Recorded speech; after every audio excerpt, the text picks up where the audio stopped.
The mop clattered to the concrete floor, a sound so ordinary it should have been forgotten in seconds. But in that underground garage, surrounded by 3 armed men and a billionaire CEO with a gun to her head, that falling mop was the last normal thing that would happen. What came next took 7 seconds. 7 seconds of brutal, silent precision that turned an invisible janitor into the only thing standing between Victoria Hale and a shallow grave. She'd walked past him 1,000 times without seeing him. Now she couldn't look away. Before we dive in, this is a story about hidden strength, second chances, and the family we choose. Stick with me until the end, you won't regret it. And drop a comment with your city so I can see how far this story travels. Now let's begin.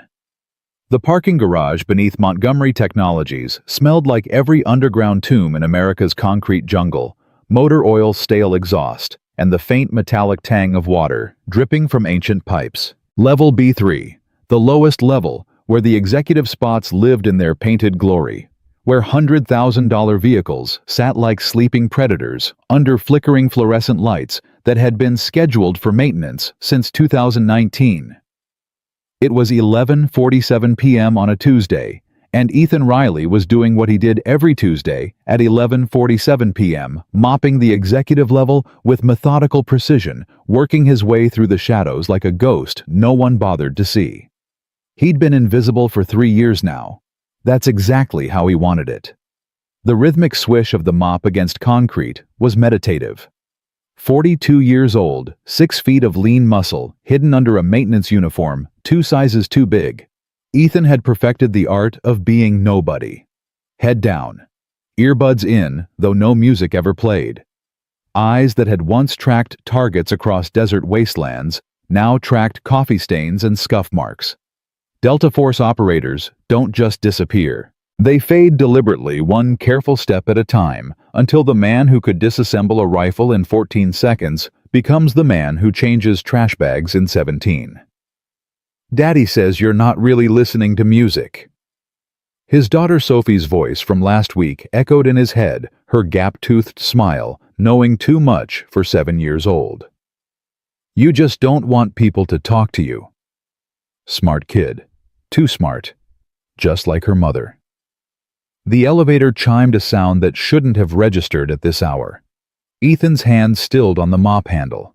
His body didn't tense, tensing was visible. But every nerve ending that had kept him alive through 12 deployments suddenly hummed online. Footsteps. Multiple sets. 4, maybe 5 people. The click of expensive heels, one set accompanied by the heavier tread of men trying to move quietly and failing. The elevator doors opened. Victoria Hale emerged, first phone pressed to her ear, her voice carrying that particular edge of someone who'd been putting out fires for 16 straight hours and was done pretending to be patient. I don't care what the board thinks, Marcus. If they wanted to weigh in on the Singapore deal, they should have attended the meeting instead of their golf tournament. She strode toward her black Mercedes keys, already in hand. We're not postponing. Tell them... She never finished the sentence.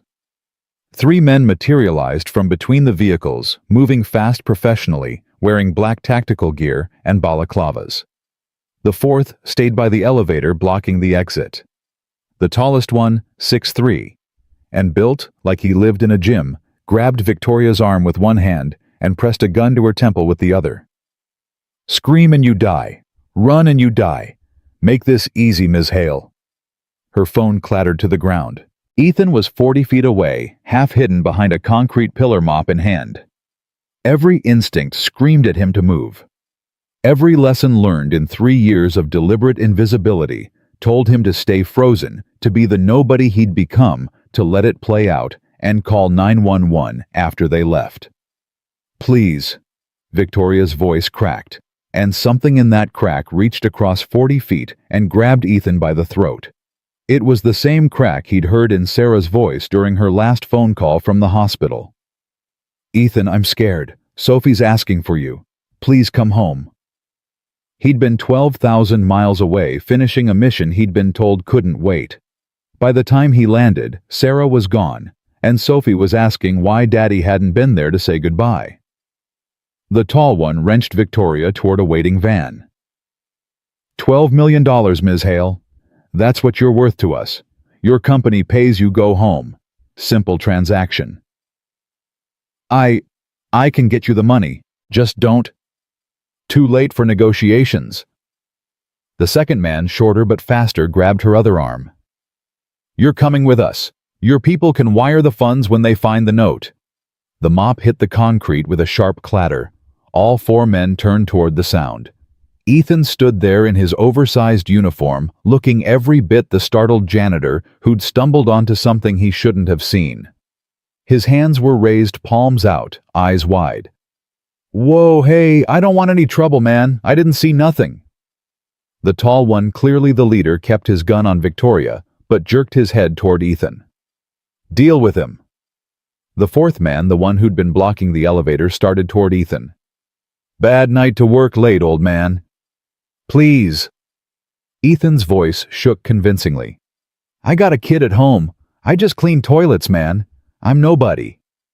Yeah, you are. The fourth man was 10 feet away now, pulling a suppressed pistol from his belt. Nothing personal. 7 seconds. That's all it took. Ethan moved. His body dropped and rotated like water flowing downhill, pure muscle memory from 10,000 hours of training that never really left, no matter how hard you tried to forget. The janitor persona shattered like glass. The fourth man's gun was still coming up when Ethan's left hand trapped the wrist and his right drove palm first into the man's elbow. The joint hyperextended with a wet crack. The gun clattered free. Ethan caught it before it hit the ground, spun it, and slammed the grip into the man's temple. He dropped like a puppet with cut strings. 2 seconds.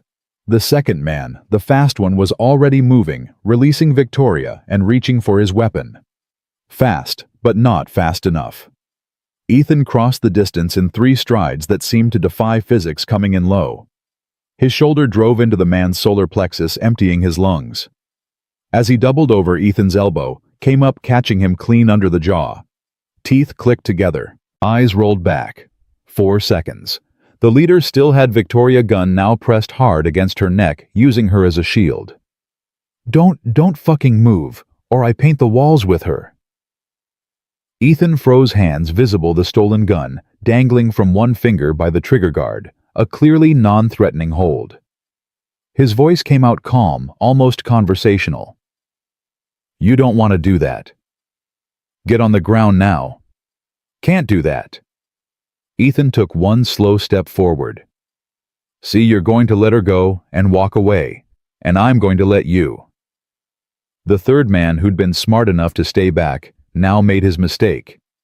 He tried to flank, coming around Victoria's Mercedes with his weapon raised. Ethan's hand moved in a blur. The gun he'd been holding so casually snapped up, and he fired once, a perfect shot that hit the concrete inches from the third man's foot, sending up a spray of chips. The man stumbled back, and in that half-second of distraction, everything changed. 6 seconds. Ethan closed the gap to the leader in 2 steps that should have been 4. His left hand shot out, fingers wrapping around the gun's slide, trapping at a move that would have cost him fingers if the man had pulled the trigger. But Ethan had read the micro-expressions, seen the hesitation, knew the man wouldn't fire while still hoping to escape. The gun twisted away. Victoria dropped as Ethan yanked her down and behind him in one smooth motion. The leader's fist came at Ethan's face, telegraphed, adrenaline sloppy. Ethan slipped it, let the momentum carry the man past him, and drove a short, brutal punch into the kidney. The leader gasped, knees buckling. 7 seconds. The third man was raising his gun again. Ethan picked up the leader's dropped weapon and threw it, not the gun itself, but threw it underhand like a softball. It hit the third man square in the face shield, making him flinch and step back. That was all Ethan needed. He closed the distance, grabbed the man's gun hand, and applied a standing wrist lock that had been old when Bruce Lee was young. The man went to his knees with a strangled cry. Sleep, Ethan said quietly, almost kindly, and applied pressure to the carotid artery. 10 seconds later, the man went limp. Then silence. Just the drip of water from the pipes and the harsh sound of Victoria's breathing. Ethan stood there among 4 unconscious bodies, looking like a janitor who'd somehow wandered into the wrong action movie. Except his breathing was calm, controlled, his hands weren't shaking, and his eyes were doing the 1,000-yard calculation of a man checking for additional threats.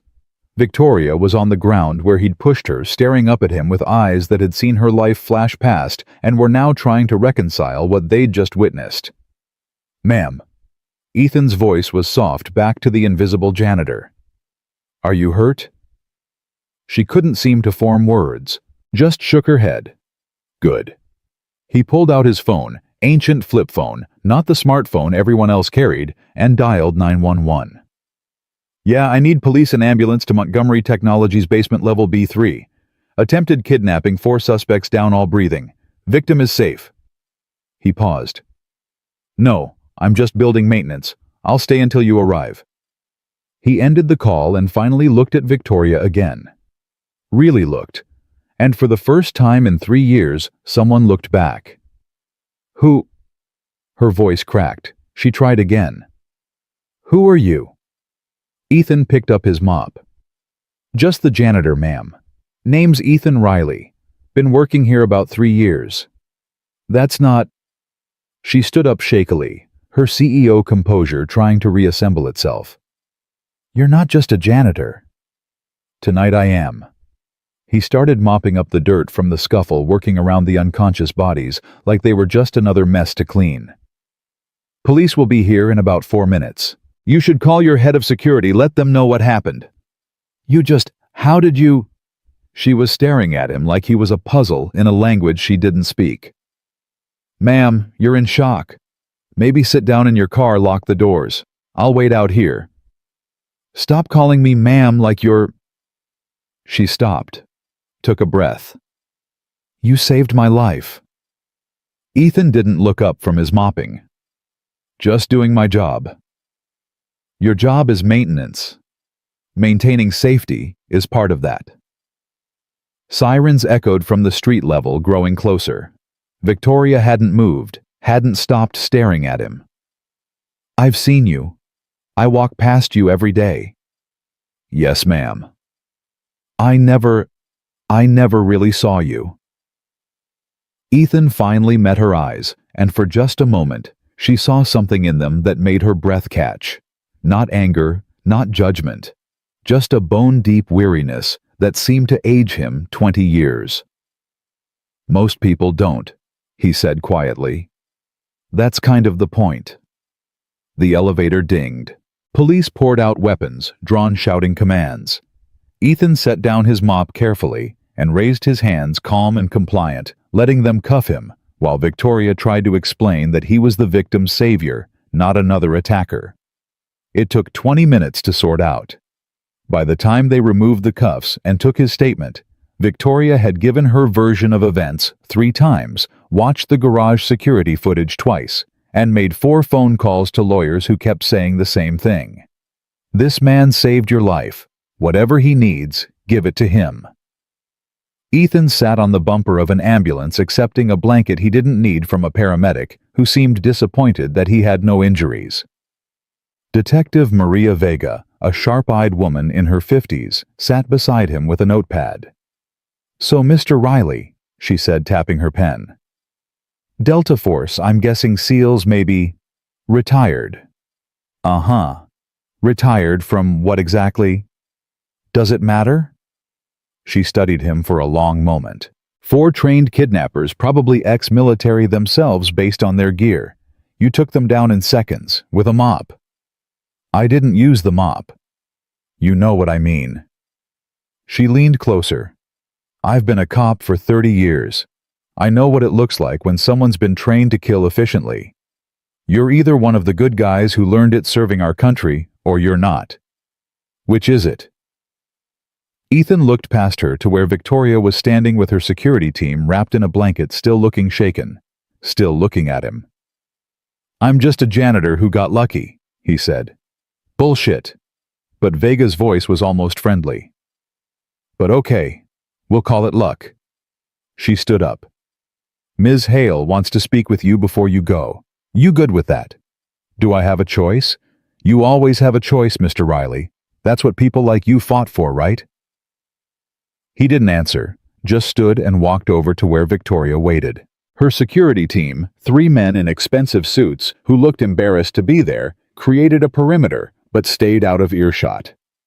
Up close, without the gun to her head, Victoria Hale was younger than he'd thought. Early 30s maybe.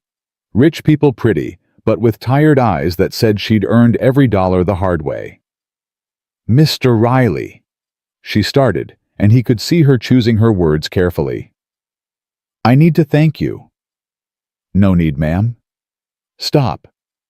She caught herself. Could you please stop calling me ma'am? My name is Victoria. I know who you are, Ms. Hale. Then you have me at a disadvantage because apparently I don't know who you are at all. She wrapped the blanket tighter. 3 years. You've worked in my building for 3 years and I've walked past you hundreds of times. Like I said, most people don't notice the help. I'm not most people. There was steel in her voice now, the CEO coming back online. I make it my business to know everything about my company. Clearly your security team could use some work. One of the security guards flinched. Victoria's lips twitched almost a smile. Clearly, which is why I'd like to offer you a position. Head of personal security. Name your price. No. She blinked. People probably didn't tell Victoria Hale no very often. Excuse me. I appreciate the offer, but no. Mr. Riley, you just demonstrated skills that most security professionals train their entire lives to. I'm a janitor. That's all I want to be. Why? The question came out sharper than she probably intended. Why would someone with your abilities waste them mopping floors? Ethan was quiet for a moment. In the distance, they were loading the 4 kidnappers into separate ambulances. You ever kill someone, Ms. Hale? She stepped back slightly. No. I have. More than once. More than I can count if I'm being honest. He looked at his hands, janitor's hands, now scarred but clean. I had a wife who loved me anyway. She died while I was overseas doing what I was trained to do. Left me with a daughter who barely knew her father because he was always somewhere else being useful. I'm sorry. Don't be. You asked why I mop floors. I mop floors because my daughter needs a father who comes home every night, who helps with homework, who makes breakfast and drives to school and doesn't wake up at 3 a.m. checking windows and doors. He met her eyes. Your offer is generous, but I'm not that person anymore. Victoria was quiet for a long moment. Your daughter is lucky. I'm the lucky one. He started to turn away, then paused. Ms. Hale. Those men knew your schedule, knew exactly when you'd be alone, where your security gaps were. This wasn't random. I know. Detective Vega said the same thing. Then maybe don't go anywhere alone until they figure out who hired them. Is that professional advice from a janitor? Just one person to another. He walked away before she could respond, heading back to his mop and bucket, like the last 20 minutes had been nothing more than an unusual break in his routine. But Victoria stood there watching him go, feeling something shift in her chest, a crack in the armor she'd built over a decade of fighting her way to the top. She'd been kidnapped, nearly killed, and she'd been saved by a man she'd never really seen. That was going to change. 3 days later, Ethan was cleaning the executive restrooms on the 15th floor when his supervisor found him. Riley, you got a visitor, some lawyer, says Ms. Hale sent him. Ethan's jaw tightened. Tell him I'm busy. Yeah, I tried that. He said he'd wait. Been sitting in the lobby for 2 hours. Of course he had.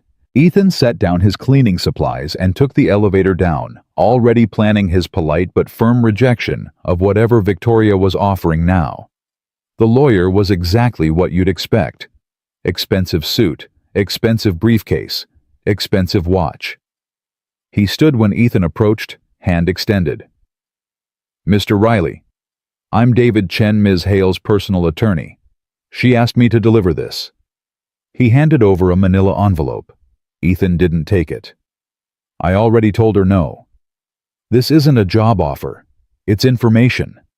Chen set the envelope on the lobby table. The 4 men who attempted to kidnap Ms. Hale have been identified. All are former private military contractors. They're not talking, but financial forensics traced the money to a shell company owned by Julian Veras. The name meant nothing to Ethan. His face must have shown it.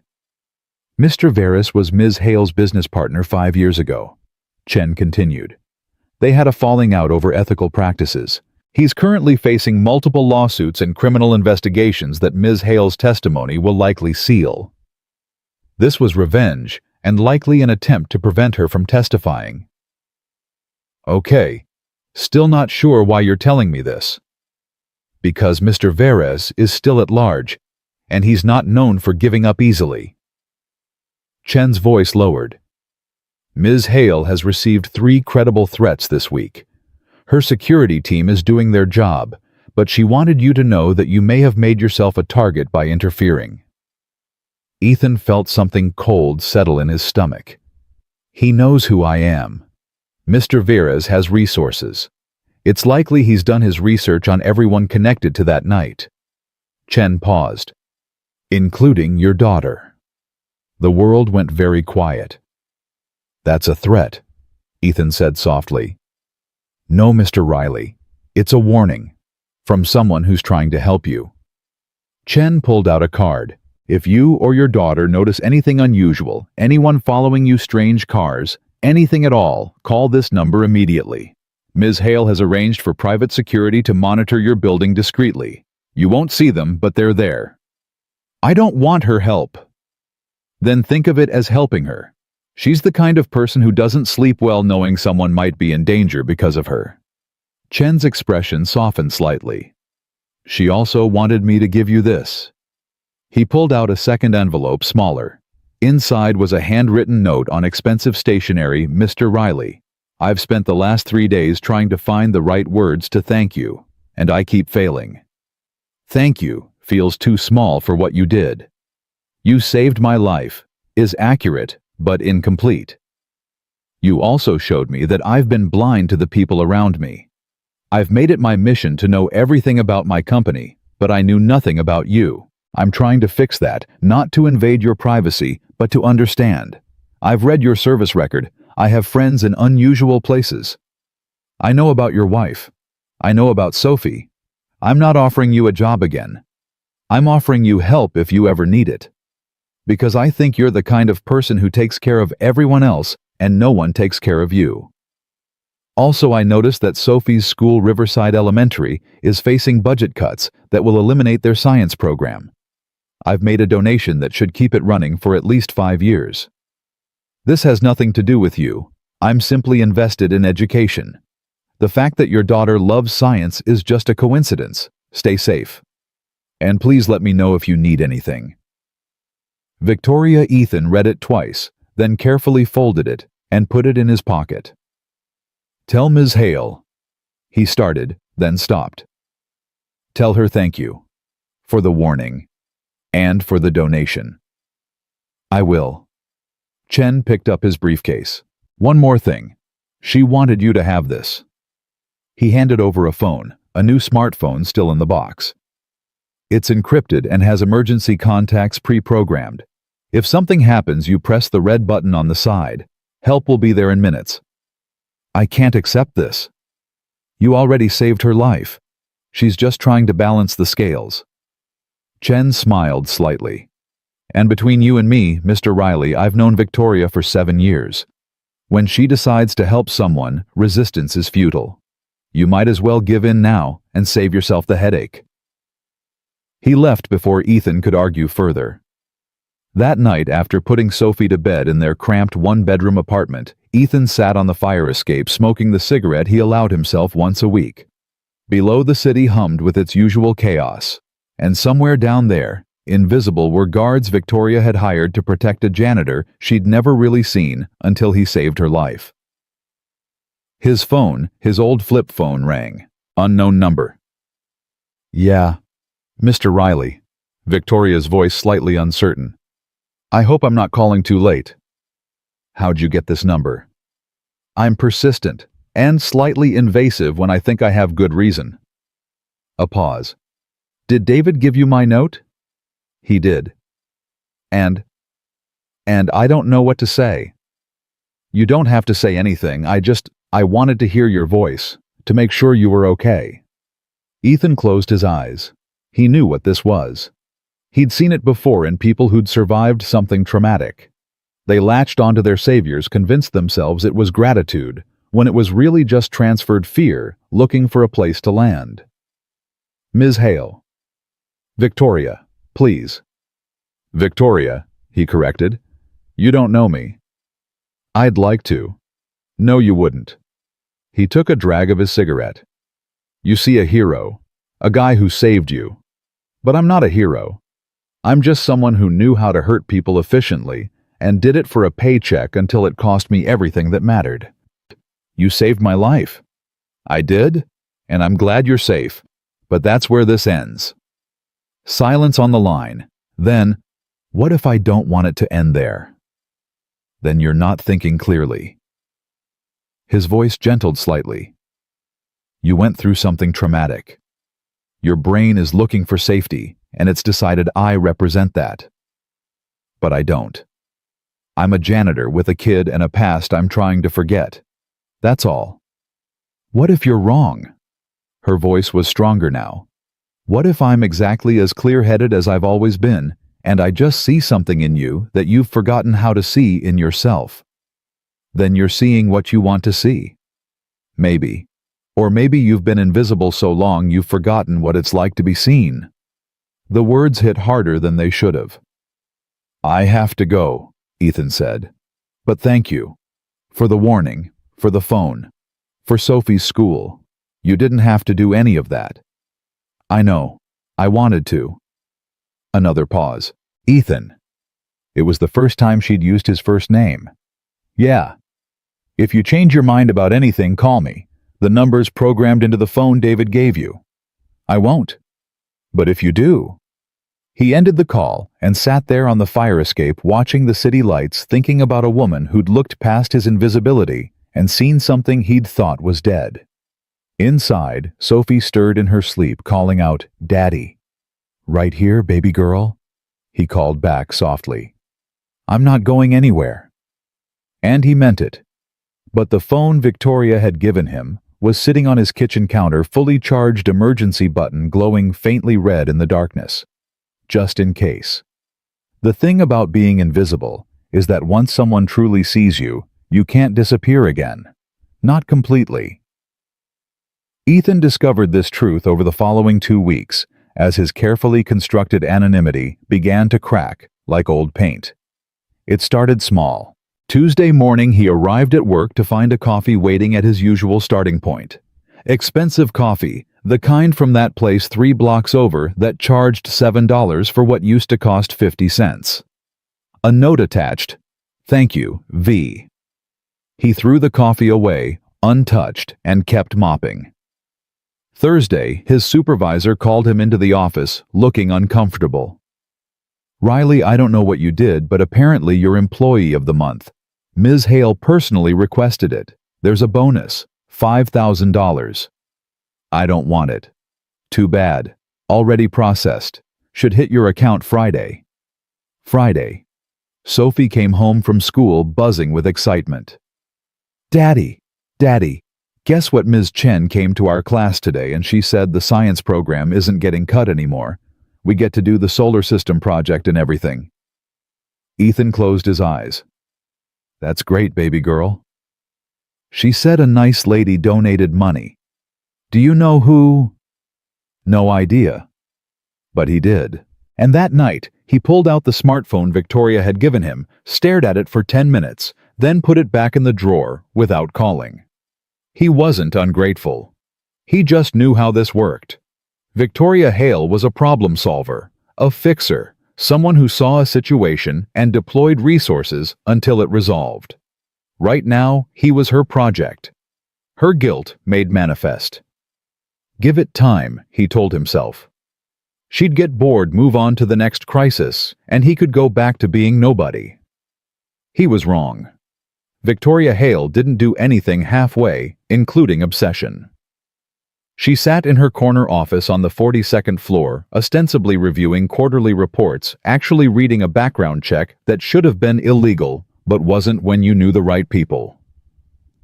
Ethan Michael Riley, born in Cleveland, father unknown, mother died when he was 16, enlisted at 18, Army Rangers at 20, Delta Force at 23, 12 years of classified operations across 4 continents, 37 confirmed kills, probably more that weren't officially recorded, 2 Purple Hearts, 1 Silver Star, married Sarah Chen at 29, daughter Sophie born when he was 35, Sarah Chen Riley, dead at 31, cancer, 6 months from diagnosis to funeral. Ethan had been in Syria when she was diagnosed, Afghanistan when she started chemo, and somewhere the file couldn't specify when she died. Made it home 4 days after the funeral. Put in for discharge 3 days later. Honorable. Full benefits. No explanation needed when you've given that much. Current employment. Building maintenance. Montgomery Technologies. Current residence, 4th floor walk-up, rent-controlled, scheduled for demolition in 3 months to make way for luxury condos. Annual income barely above poverty line. Debt minimal. Criminal record spotless. Credit score embarrassingly good for someone with nothing. Victoria read it 3 times each pass, making her chest tighter. You're staring at that file like it contains nuclear codes. Her assistant Marcus appeared in the doorway with fresh coffee. Still obsessing over the janitor? I'm not obsessing. You've had 6 meetings this week. I've watched you doodle his name during 4 of them. Victoria closed the file sharply. I'm being thorough. He saved my life. I need to understand who he is. Or you could just ask him. I tried. He won't talk to me. Shocking given that you've essentially been stalking him. Marcus set down the coffee and settled into the chair across from her desk. Look, I know you. When you identify a problem, you solve it. But Ethan Riley isn't a problem. He's living in a building scheduled for demolition with a 7-year-old daughter. Which you would know because... Victoria had the grace to look slightly embarrassed. Public records. Uh-huh. And the coffee you've been leaving him. A thank you. And the employee of the month. He earned it. And buying the entire Riverside Elementary Science program, tax-deductible charity. Marcus leaned back, studying her with the familiarity of someone who'd worked beside her for 8 years. You know what I think? I think for the first time in your adult life, you met someone who doesn't want anything from you. Someone who looked at everything you are. The money, the power, the influence, and said no thanks. And you have no idea how to process that. That's not... Victoria stopped. Okay, maybe partially. He's not a puzzle to solve, Vic. He's a person who made it very clear he wants to be left alone. He's going to lose his home. So help him. Quietly, anonymously, like a normal philanthropist. But Victoria had never been normal, and she'd built her empire by seeing opportunities others missed and acting decisively before anyone else could. Which is how on Monday morning, Ethan arrived at work to find his supervisor waiting with news that made his blood run cold. The Riverside Luxury Condos project, it's been canceled. Completely. Ms. Hale pulled the plug this morning. Ethan's hands stilled on the mop handle. What? Apparently, she's converting the property to affordable housing instead. Existing tenants can stay at current rent rates. It's going to cost the company about $40 million in lost revenue, but she pushed it through the board somehow. His supervisor shook his head admiringly. That woman is something else. Ethan didn't trust himself to speak. He finished his shift on autopilot, went home, kissed. Sophie made her dinner, helped with homework, tucked her in, and then he pulled out the smartphone. This time, he made the call. Victoria answered on the first ring, and he realized she'd been waiting. "Ethan." "Stop." Silence. Then carefully, "Stop what?" "All of it. The coffee, the bonuses, the school funding, the—" He couldn't even say it. $40 million. Are you insane? It was a sound business decision. The affordable housing market is underserved, and bullshit, you did this because of me. I did this because 200 families were going to lose their homes, including yours. I don't need you to save me. I know. Her voice was maddeningly calm. But I needed to do it anyway. Is that so terrible? Ethan stood on his fire escape, gripping the railing hard enough to hurt. Below, the city pulsed and breathed, and somewhere in it was a woman who'd spent $40 million to make sure he and his daughter had a roof over their heads. "You don't know me," he said, quieter now. "You think you do because you read my file, and yeah, I know you read my file, you're not subtle, but you don't. Then let me get to know you. Have coffee with me. One conversation. If you hate it, I'll back off." "Victoria. Please." The word came out raw, unpolished. "I'm not asking as a CEO or a billionaire or someone trying to ease their guilt. I'm asking as someone who can't stop thinking about the man who saved her life and then went back to mopping floors like it was nothing. It was nothing. It was everything." The composure cracked. "Those men were going to kill me, Ethan. I would be dead right now. My company would be fighting over succession. My nieces would be attending my funeral. But I'm here breathing alive because of you, and you won't even let me say thank you properly." The silence stretched between them like a wire pulled too tight. "Sophie has a science project due Friday," Ethan heard himself say. "Solar system. She's been stressed about it all week because I don't have the materials and she's afraid to ask for help." "Okay," Victoria said, carefully, not sure where this was going. "If you want to help her, not me. Come over tomorrow after school, bring supplies, help my daughter with her project. That's your thank you." "Really?" "Yeah." He could almost feel her smile through the phone. "But Victoria? This doesn't change anything. I'm still not working for you. I'm still just a janitor. This isn't going to be something." "Understood. Text me your address." "You already know my address." "True, but it would be polite for you to send it anyway." Despite everything, Ethan almost smiled. "Good night, Victoria." "Good night, Ethan." The next day, Victoria Hale stood outside a fourth-floor walk-up in a neighborhood her driver had never delivered her to before holding 3 shopping bags full of craft supplies and feeling more nervous than she had before her first board meeting. She'd changed clothes 4 times, settled on jeans designer, but still jeans, and a simple sweater. Left the jewelry at home except for her watch. Pulled her hair back. Tried to look like a normal person instead of a billionaire CEO who'd never been in a rent-controlled apartment in her life. The building smelled like old cooking and industrial cleaner. The elevator was out of service, tagged with an under repair sign that looked 5 years old. She climbed the stairs, noting the cracked tiles, the flickering lights, the distant sound of a couple arguing in Spanish. This was where Ethan Riley lived. This was where he raised his daughter. Apartment 4C. She knocked. Ethan opened the door, and for a moment they just stared at each other. Him in worn jeans and a flannel shirt that had seen better days. Her trying so hard to look casual she'd probably overshot into costume. "You came," he said. "I said I would. People say a lot of things. I'm not most people." She held up the bags. "I might have overprepared." A small face appeared around Ethan's leg. Sophie Riley looked exactly like her father. Same dark hair, same serious eyes, but where his were guarded, hers were full of unfiltered curiosity. "Are you the nice lady who saved our science program?" Victoria blinked. Yes, I suppose I am." "Daddy said you're coming to help with my project. Are you good at art? I'm not very good at art." Sophie. Ethan's voice was gentle but firm. What do we say? Thank you for coming, Ms. Hale. Would you like to come in? The words were clearly rehearsed, but delivered with enough genuine warmth that Victoria's heart cracked a little.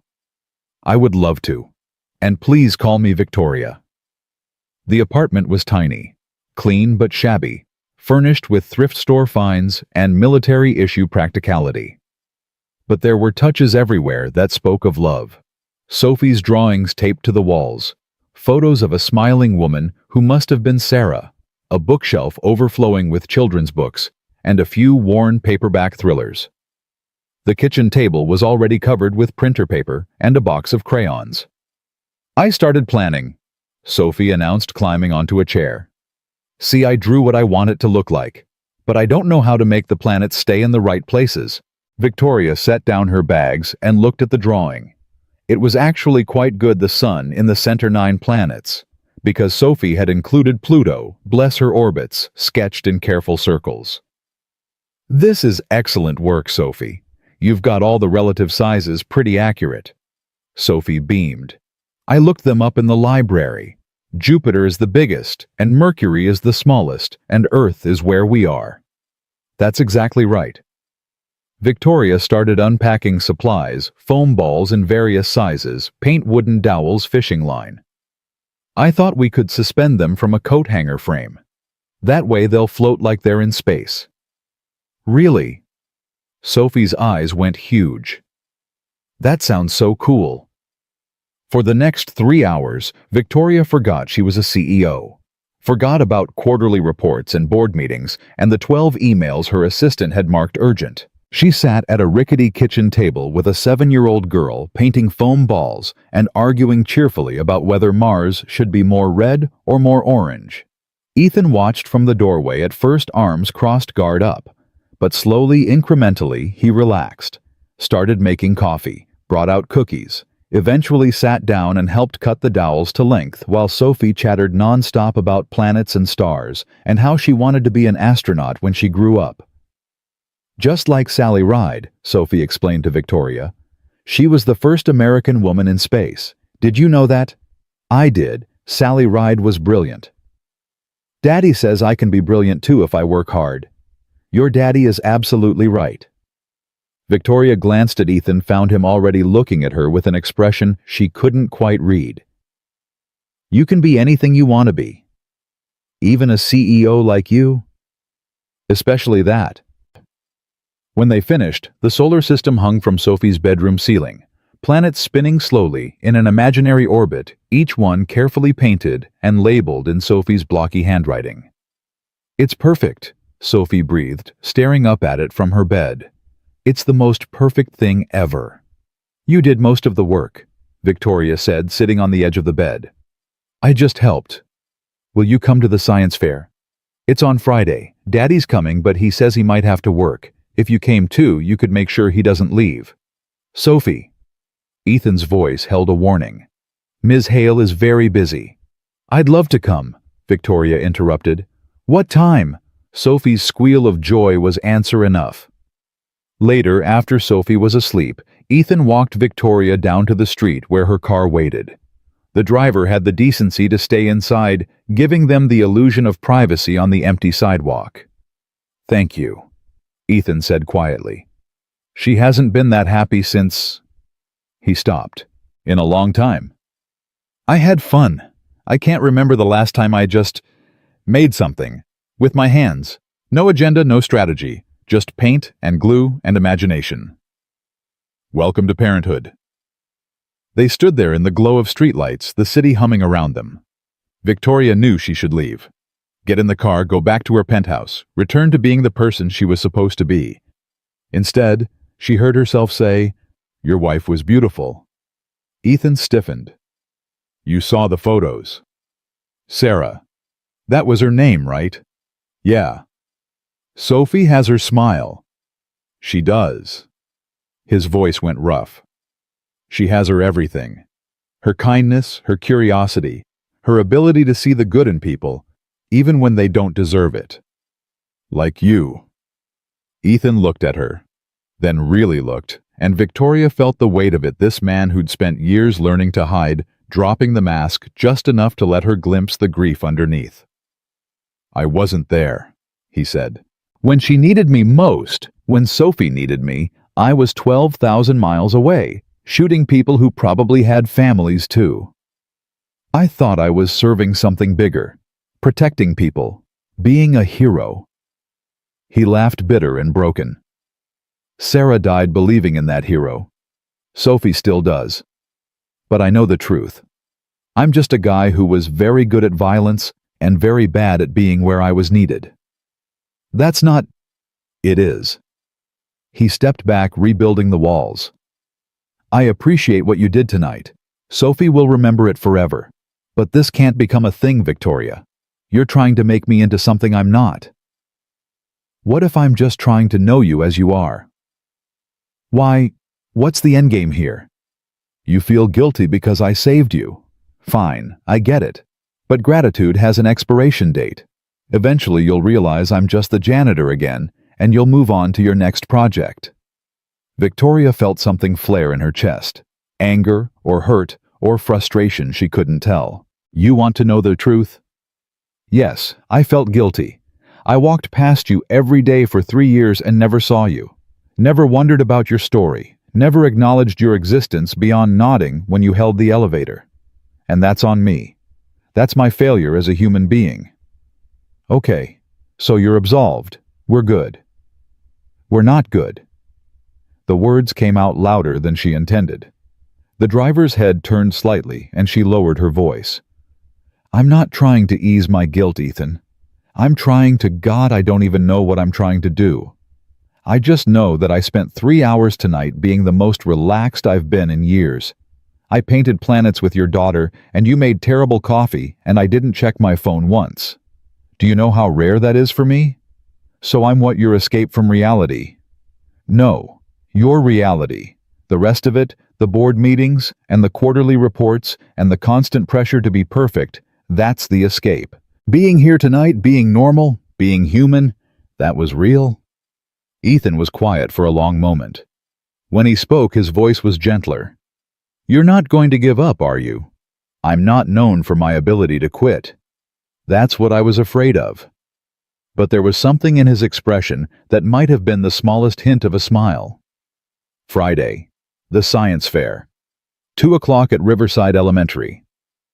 "I'll be there." Just Victoria. "Don't make Sophie promises you can't keep.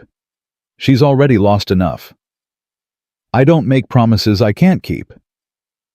He nodded slowly, then turned and walked back into his building's shoulders, carrying the weight of a war he'd never quite left behind. Victoria got into her car and didn't say anything when the driver asked where to. She just sat in the leather seat that cost more than Ethan's monthly rent and stared at the paint stains on her hands, Jupiter red and Saturn yellow and Earth blue. "Ms. Hale." The driver's voice was concerned. "Are you all right?" She looked up at the 4th-floor window where a light still burned, where Ethan Riley was probably standing in his daughter's doorway, watching her sleep under a solar system they'd built together. "Take me home," she said softly, "and clear my schedule for Friday afternoon. The board meeting. Reschedule it. I have a science fair to attend." Friday came wrapped in autumn sunshine and the kind of crisp air that made everything feel possible. Victoria arrived at Riverside Elementary at exactly 1:58 p.m., wearing slacks and a blouse that split the difference between CEO and approachable adult. The gymnasium was chaos.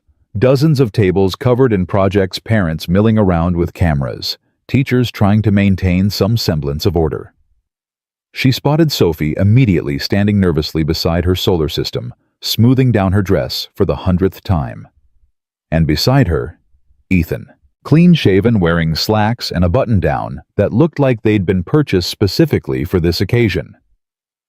Playing the part of proud dad, but his eyes never stopped moving, scanning exits, cataloging faces, old habits that probably annoyed him, but kept him alive. Their eyes met across the room. Sophie saw Victoria at the same moment and waved frantically. You came. You came. Daddy said you might be too busy, but you came. I promised, didn't I? Victoria smiled, genuinely happy. And you look beautiful. Very professional. Daddy made me wear a dress. I hate dresses. Dresses are temporary, Victoria stage whispered. But being the girl who built the best solar system, that's forever. The judges came around at 3. Sophie explained her project with the kind of enthusiastic detail only a 7-year-old could muster, pointing out each planet's characteristics, explaining why she'd included Pluto, because it deserves respect, even if scientists are mean. Victoria and Ethan stood back watching. She's going to win, Victoria said quietly. Doesn't matter if she wins. She worked hard. She's proud of it. That's enough. Spoken like someone who's never lost. He glanced at her. I've lost everything that mattered. Trust me, trophies don't fix that. Before she could respond, the announcement came. 3rd place went to a volcano. 2nd to a diagram of photosynthesis. 1st place went to Sophie Riley's solar system. The squeal of joy that erupted from the small girl could probably be heard in space. She jumped up and down, grabbed the ribbon, then launched herself at Ethan with enough force to knock him back a step. We did it, Daddy. We won. You did it, baby girl. All you. But Sophie turned to Victoria, eyes shining. You helped too. You're part of our team. And there it was, the crack in Victoria's carefully constructed armor split wide open. This child who barely knew her had just claimed her as family, with the casual certainty only children possess. I'm honored to be on your team, Victoria said, and meant it more than any corporate mission statement she'd ever delivered. The drive home was Sophie chattering nonstop in the back seat of Ethan's beat-up Honda, while Victoria followed in her town car. They'd agreed to pizza to celebrate, and somehow, Victoria had been included in that plan without quite understanding how it happened. The pizza place was a hole in the wall that probably violated 6 health codes, but served the kind of greasy, perfect slices that tasted like childhood. They squeezed into a booth, Sophie between the 2 adults still wearing her ribbon, talking about space exploration between massive bites. Victoria watched Ethan watching his daughter and saw the love there so pure it hurt to witness. This was a man who'd faced down terrorists without flinching, but a 7-year-old's happiness could bring him to his knees. Victoria. Sophie's voice pulled her back. Can I ask you something? Of course. Are you Daddy's girlfriend? The pizza slice in Ethan's hand stopped halfway to his mouth. Victoria felt her brain short-circuit. Sophie. Ethan started warning in his voice. Because Jenny's mom has a boyfriend and he comes to family things now, and you came to my science fair, so I thought maybe we're friends, Victoria said gently, finding her voice. Your dad saved my life, and now we're getting to know each other. Sophie considered this with devastating 7-year-old logic. But you like him, right? I can tell. You smile different when you look at him. How do I smile? Happy, but also like you want to cry, like how Daddy looks at Mom's pictures sometimes.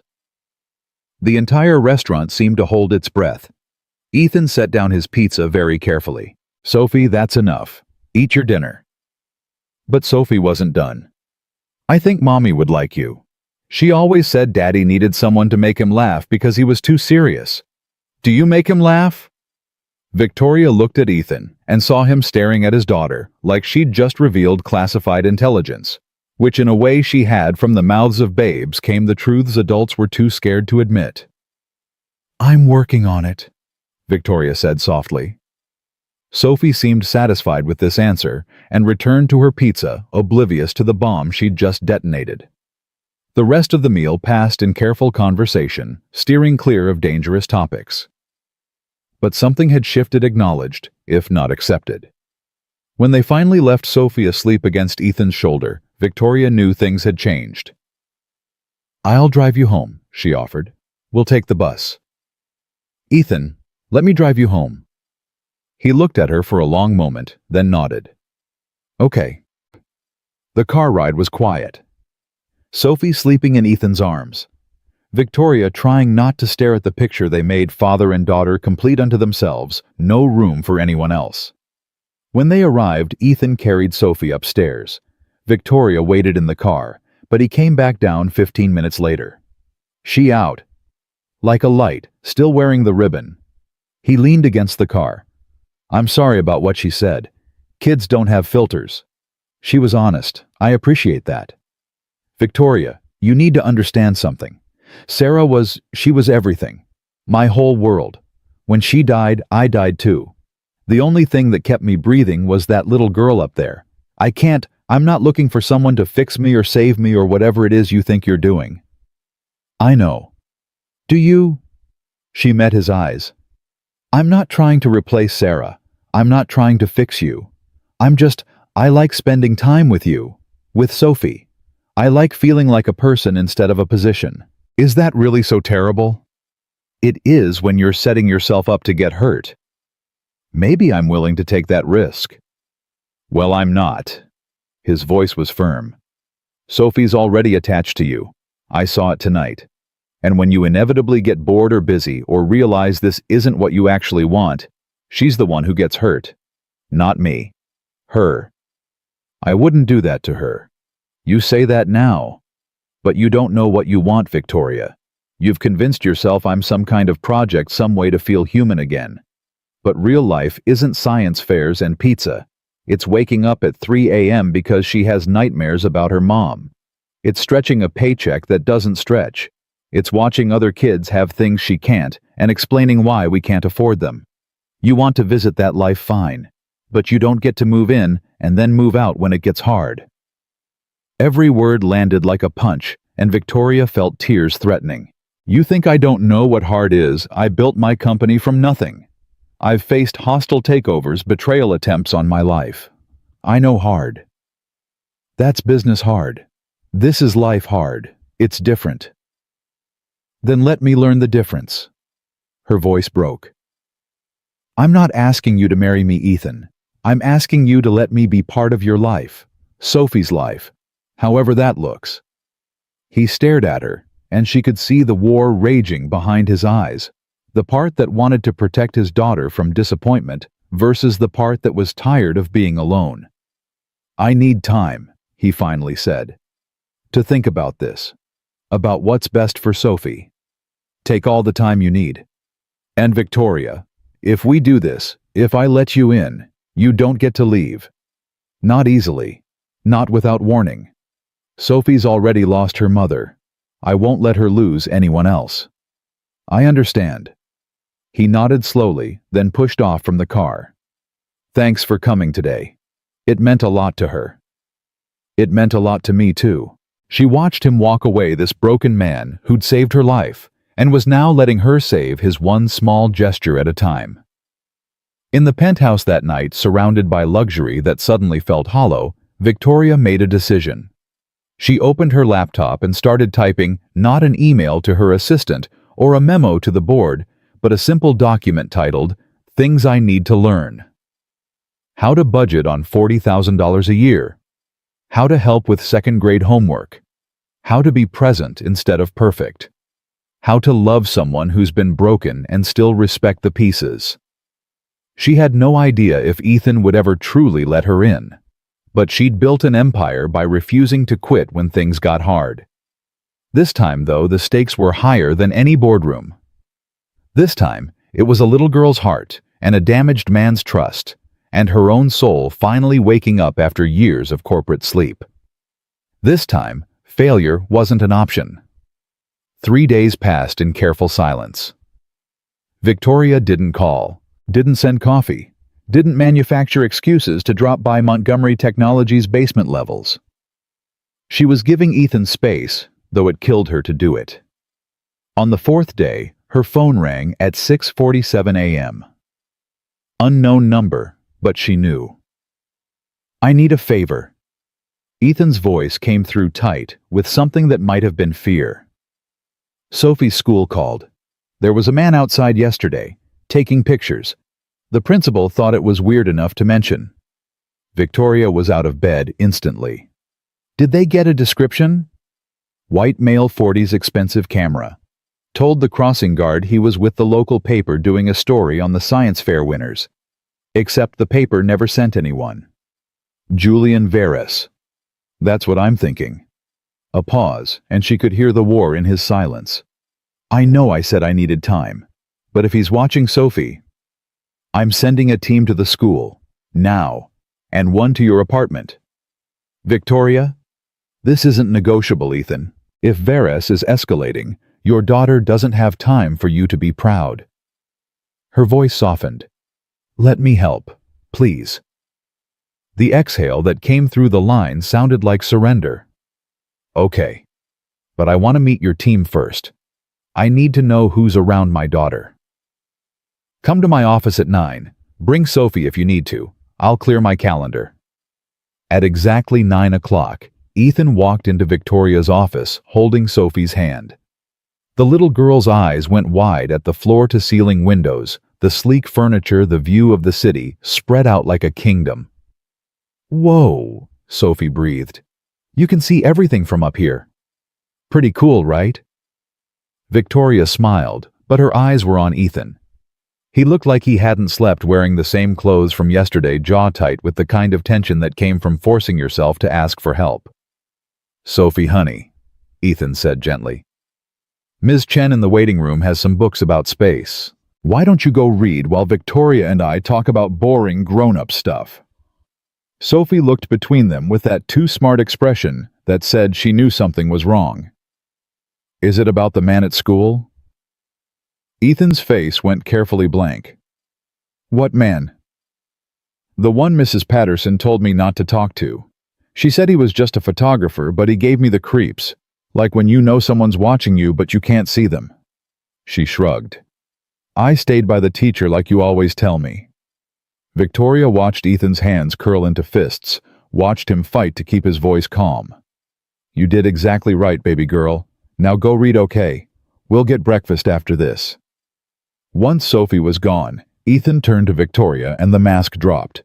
He approached her. He got close enough that she noticed him watching. My team will be at the school in 20 minutes, Victoria said, already typing on her phone. 2 guards, plain clothes, positioned at entry points.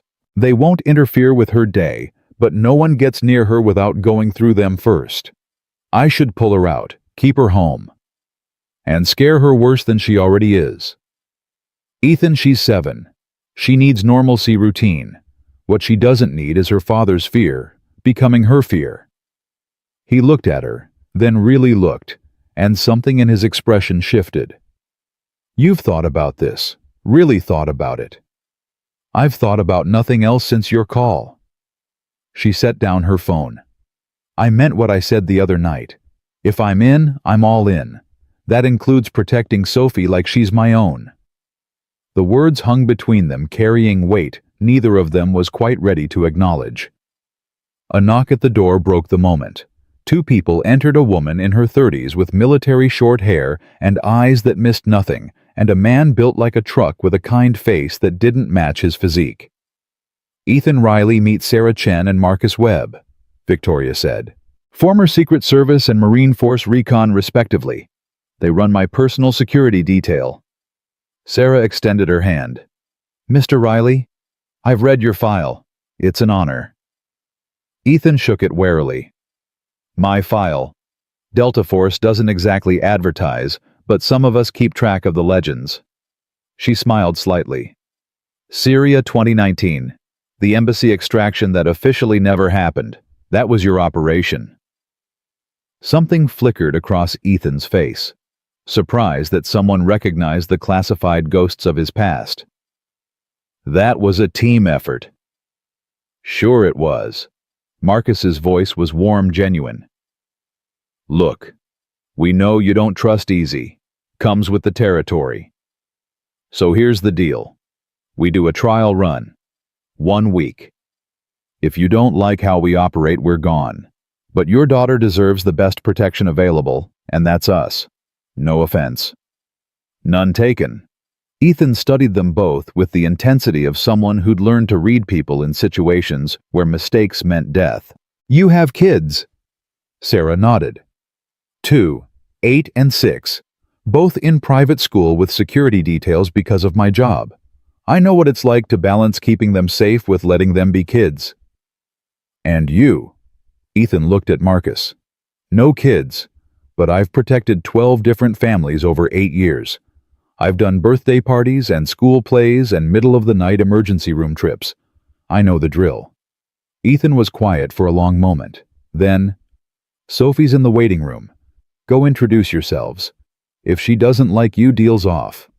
Victoria expected them to bristle at being tested by a 7-year-old. Instead, Sarah grinned. Smart man, kids are the best judges of character. They left, and Ethan sank into one of Victoria's expensive chairs, like the weight he'd been carrying finally got too heavy. I hate this, he said quietly. I spent 12 years protecting other people's families. Now I can't even protect my own daughter from some rich asshole with a grudge. Victoria sat in this chair beside him, not behind her desk, not maintaining the power dynamic, just sitting with him in his fear. You're protecting her by asking for help. That takes more courage than going it alone. Or it makes me weak. It makes you human. She reached out slowly, giving him time to pull away, and took his hand. His fingers were calloused, scarred, shaking slightly, despite his best efforts to appear calm. Ethan, you can't be Delta Force 24/7. Eventually, you need backup. He looked at their joined hands like he couldn't quite believe they were real. When Sarah died, I swore I'd never let anyone close again. It hurt too much. But Sophie makes friends everywhere she goes. She loves people so easily like her mom did. And now she's attached to you, and I can see what's coming. I can see her getting hurt when this falls apart. What if it doesn't fall apart? Everything falls apart eventually. Not everything. Victoria squeezed his hand. Some things get stronger under pressure. Some people too. Before he could respond, the door opened, and Sophie bounded in with Sarah and Marcus behind her, all three laughing about something. Daddy, Marcus knows how to juggle, like actual juggling, and Sarah has daughters, and she said maybe I could have a play date with them if that's okay with you, and she has a dog named Rocket, who's a German Shepherd, and... She paused for breath. Can they really be my bodyguards? Because that would be so cool. Ethan looked at Sarah, who shrugged with a smile that said kids really were the best judges. Yeah, baby girl, he said softly. They can stay. Awesome. Sophie turned to Victoria. Are you coming to breakfast with us? Daddy promised pancakes. Victoria glanced at Ethan, saw him not quite meeting her eyes, saw the war still raging behind his careful expression. I have meetings. Cancel them, Ethan said quietly. Please. We'd like you to come. It was the smallest invitation, wrapped in vulnerability he probably hated showing. But Victoria heard what he wasn't saying. I'm letting you in. I'm terrified. Don't make me regret this. I'd love to, she said, but only if I can pay. You got the pizza. Deal. They went to a diner 6 blocks from Ethan's apartment, the kind of place where the coffee was terrible but infinite, and the pancakes came in stacks that defied physics. Sophie chattered non-stop about her upcoming birthday, 8 years old. She informed Victoria very seriously, which was practically a teenager. And I want a telescope, she was saying, drowning her pancakes in enough syrup to send a nutritionist into cardiac arrest. So I can see the real planets, not just the ones we made. Daddy says they're expensive, but maybe if I save my allowance for like 100 years. You'll be 107 years old by then, Ethan pointed out. Might be hard to look through a telescope. Then I'll get robot eyes. Sophie said this with the absolute certainty of a child who believed technology would solve everything. Victoria laughed, really laughed, the kind that came from the chest and felt like medicine. What if your birthday present was a telescope? From me? Sophie's eyes went huge. Ethan's went guarded. Victoria, he started. Before you say no. She cut him off gently. Consider that I spent $40 million saving your apartment building. A telescope is literally a rounding error in comparison. And Sophie wants to be an astronaut. That seems like an investment worth making. I can't let you. Daddy, please. Sophie's voice went pleading, but Victoria saw the calculation behind it. This kid knew exactly how to work her father. It's educational. You always say education is important. Ethan looked between his daughter and Victoria, clearly outmatched. You two are going to team up against me regularly now, aren't you? Probably, Victoria said cheerfully. Definitely, Sophie agreed. Fine, but nothing crazy expensive. A starter telescope. Victoria had already mentally selected a $1,000 model that would make Sophie's dreams come true, but she just nodded solemnly. Starter telescope. Got it. Under the table, Ethan's foot nudged hers, half warning, half gratitude. All complicated emotion he didn't have words for. The next 2 weeks fell into a rhythm that felt dangerously close to normal.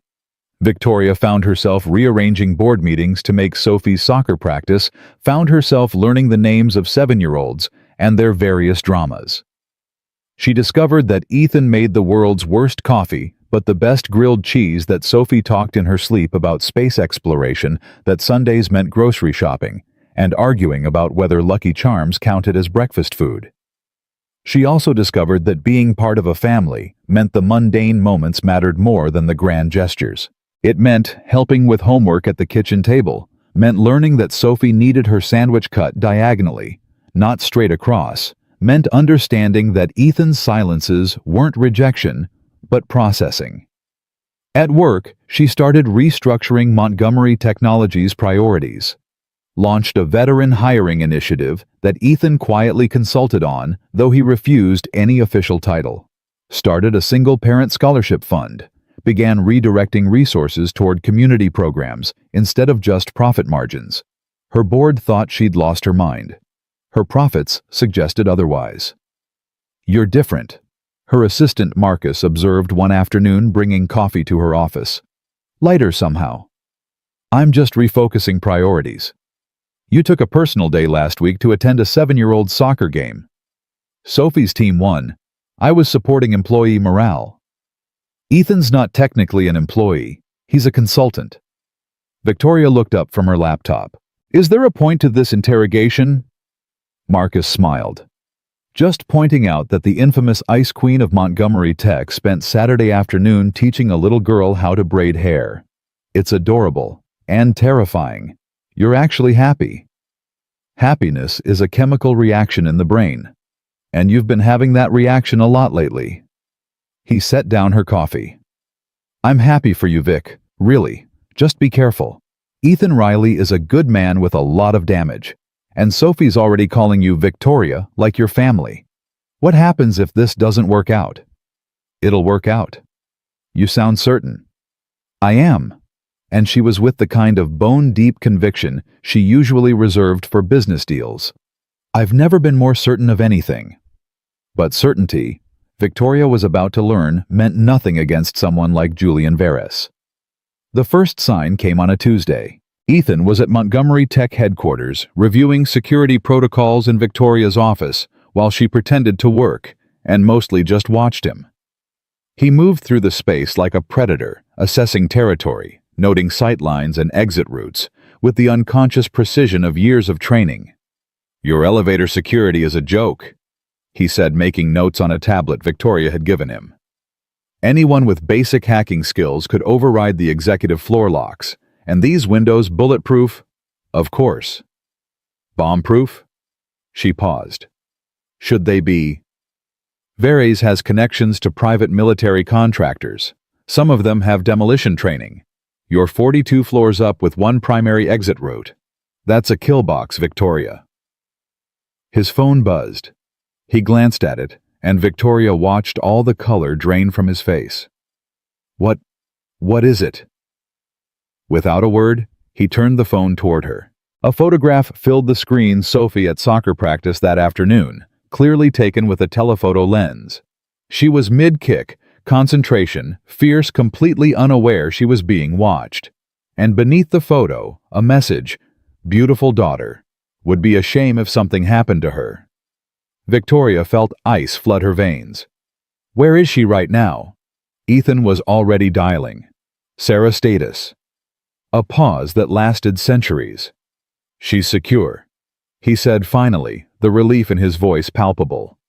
They're still at the practice field. Sarah says nobody got close, but he was there. Victoria was on her feet, already moving. He was watching her and we didn't know.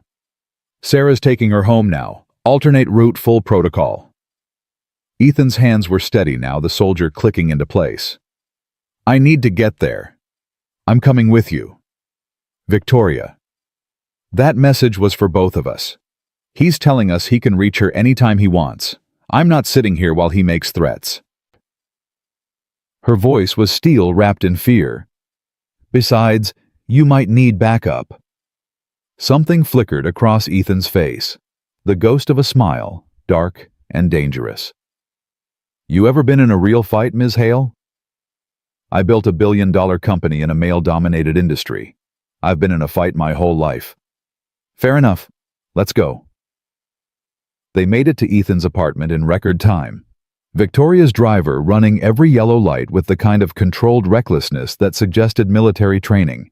Sarah and Sophie were already there. Marcus stationed outside the door like a particularly well-armed gargoyle. Sophie was trying to be brave, but Victoria could see the fear in her eyes. Hey, sweetheart, Victoria said, kneeling down to Sophie's level. You okay?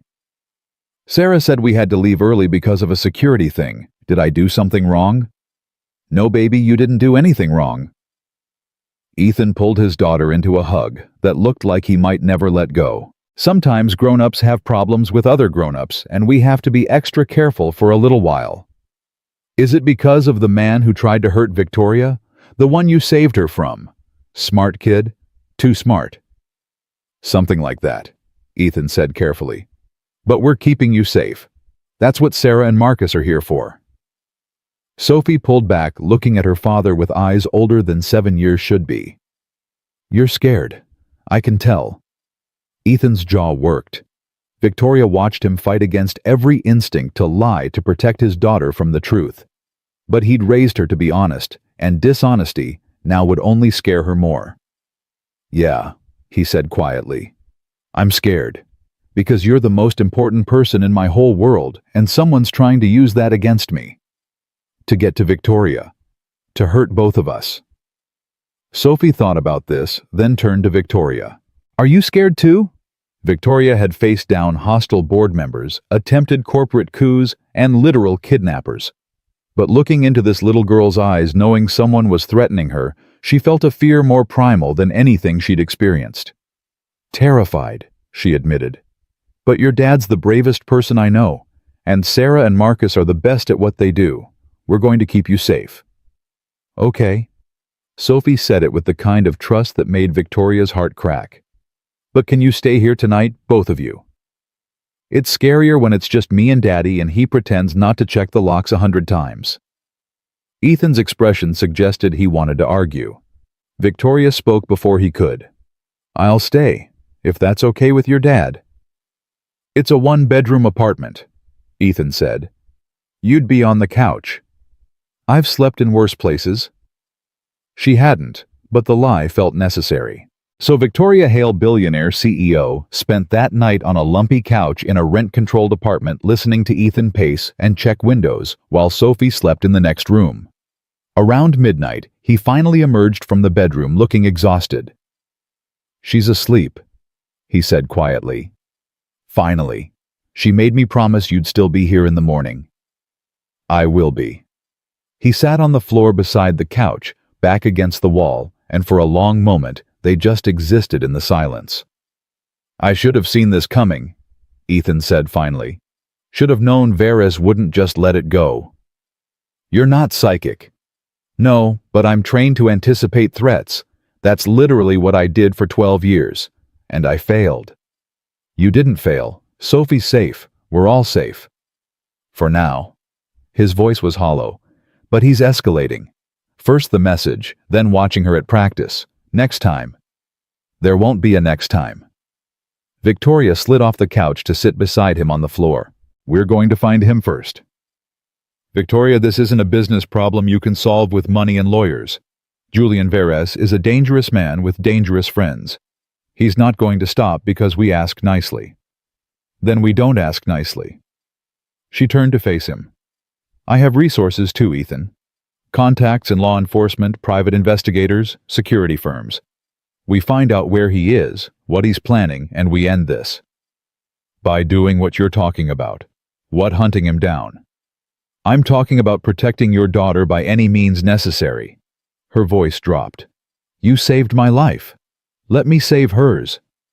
Ethan stared at her, and Victoria saw the exact moment he truly understood what she was offering, not just money or resources, but a willingness to step into darkness with him. "You don't know what you're saying," he said softly. "The places this could go, the things we might have to do. I know exactly what I'm saying." She took his hand. "I'm saying I'm in. All the way. Whatever it takes." His fingers tightened around hers. "If we do this, if we really go after Veres, there's no going back. You can't be the polished CEO anymore. You'll have to get your hands dirty." "Then I'll get them dirty." They sat there on the floor of his tiny apartment, holding hands in the darkness. Two people from completely different worlds making a pact that would change everything. In the bedroom, Sophie slept peacefully, unaware that the two adults who loved her were planning a war to keep her safe. And somewhere in the city, Julian Veres was making his own plans, convinced he held all the cards. He had no idea what was coming. Morning came too fast and not fast enough. Victoria woke on the couch to the smell of coffee and the sound of Sophie's voice asking Ethan if they could make pancakes for their guest. Her back ached from the lumpy cushions, her designer clothes were wrinkled beyond redemption, and she'd never felt more content in her life. "She's awake," Sophie announced, appearing in the doorway with bedhead and a gap-toothed smile. "Good morning, Victoria. Did you sleep okay?" "Best sleep I've had in years," Victoria lied, sitting up and trying to smooth her hair into something resembling professional.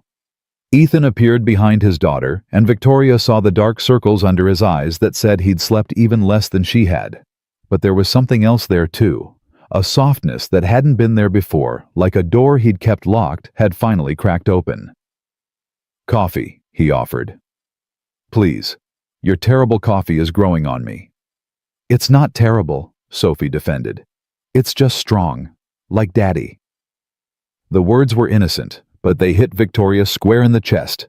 Strong. Yes, Ethan was strong, but he'd been carrying everything alone for so long he'd forgotten what it felt like to have someone share the weight. Over breakfast, pancakes that Sophie insisted on making herself with only minimal supervision and maximum mess. They talked around the elephant in the room. School protocols, schedule changes, Sarah and Marcus's rotation shifts, all the logistics of protecting a child while pretending everything was normal. It was Sophie who finally cut through the pretense. "Are you going to catch the bad man?" she asked, drowning her pancakes in syrup with the single-minded focus of a child who believed more was always better. Ethan and Victoria exchanged glances. "We're going to make sure you're safe," Ethan said carefully. "That's the priority. But if the bad man is still out there, I'm not really safe." "Right." Sophie's logic was devastating in its simplicity. "So you have to catch him, like in the movies." "Real life isn't like movies, baby girl." "I know. Movies are easier because you know the good guys always win." She looked between them with eyes far too old for 7. "But you're both good guys, so you'll win anyway." The faith in her voice was crushing. Victoria felt the weight of it settle on her shoulders. This child's absolute belief that the adults in her life would protect her, would fix everything, would make the world safe again. "We'll do everything we can," Victoria promised. "I know you will." Sophie reached across the table and patted Victoria's hand with sticky fingers. "You love us. People fight harder for people they love." Ethan went very still. Victoria felt her breath catch. "Sophie?" Ethan's voice was gentle but firm. Victoria cares about us, but love is... I can tell. Sophie interrupted with the confidence of a child who saw what adults tried to hide. She looks at you the way Mommy used to in the pictures. And she looks at me like I'm hers too. That's love, right? Victoria couldn't speak, couldn't breathe, because this 7-year-old had just articulated what Victoria had been afraid to acknowledge, even to herself. Ethan saved her from having to respond. Finish your breakfast. You've got school in 20 minutes. Later, after Sophie had been delivered safely to school with Sarah and Marcus in tow, Victoria and Ethan stood in his apartment's tiny kitchen, the silence heavy with everything Sophie had said. I should go, Victoria said. I have meetings. Do you love us? Ethan asked quietly. She turned to face him. He was leaning against the counter, arms crossed, but his eyes held a vulnerability that made her heart ache. I don't know, she admitted. I don't have a reference point for this. I've had relationships, but they were always convenient, strategic. This is terrifying. Completely. She moved closer. I wake up thinking about Sophie's homework. I rearrange board meetings to make soccer games. I sleep on terrible couches and drink worse coffee, and I'm happier than I've been in a decade. Is that love? I don't know. But I know I'd burn my entire empire to the ground to keep you both safe. Ethan's jaw worked. Victoria. You don't have to say anything. Sophie put you on the spot, and I'm not asking for declarations or promises. I just need you to know that whatever this is, I'm committed to it. To you, to her, completely. He closed the distance between them in 2 steps, and then his hands were cupping her face, and his forehead was resting against hers, and they were breathing the same air in the small space between almost and everything. I'm scared, he whispered. I'm so damn scared of this, of letting you in and losing you, of Sophie loving you and you realizing you don't want this life, of... She kissed him. Just pressed her lips to his, and let everything she couldn't say pour into that contact. He froze for half a heartbeat, then kissed her back with the kind of desperate intensity that spoke of 3 years of isolation finally breaking open. When they pulled apart, both breathing hard, Ethan rested his forehead against hers again. We need to end this, he said. Varys, the threats, all of it. Because I can't do this halfway. Can't let you into our lives while someone's trying to hurt us. It's too dangerous. Then we end it. Victoria's voice was steady, despite the fear coursing through her. I've been making calls. I have contacts at the FBI, people who owe me favors. We find Varys, we build a case, we put him away. Legal might not be fast enough. Then we do what's necessary. She pulled back to look him in the eyes. You said I'd have to get my hands dirty. I meant it when I said I would. Over the next 3 weeks, Victoria learned what it meant to wage a war from the shadows.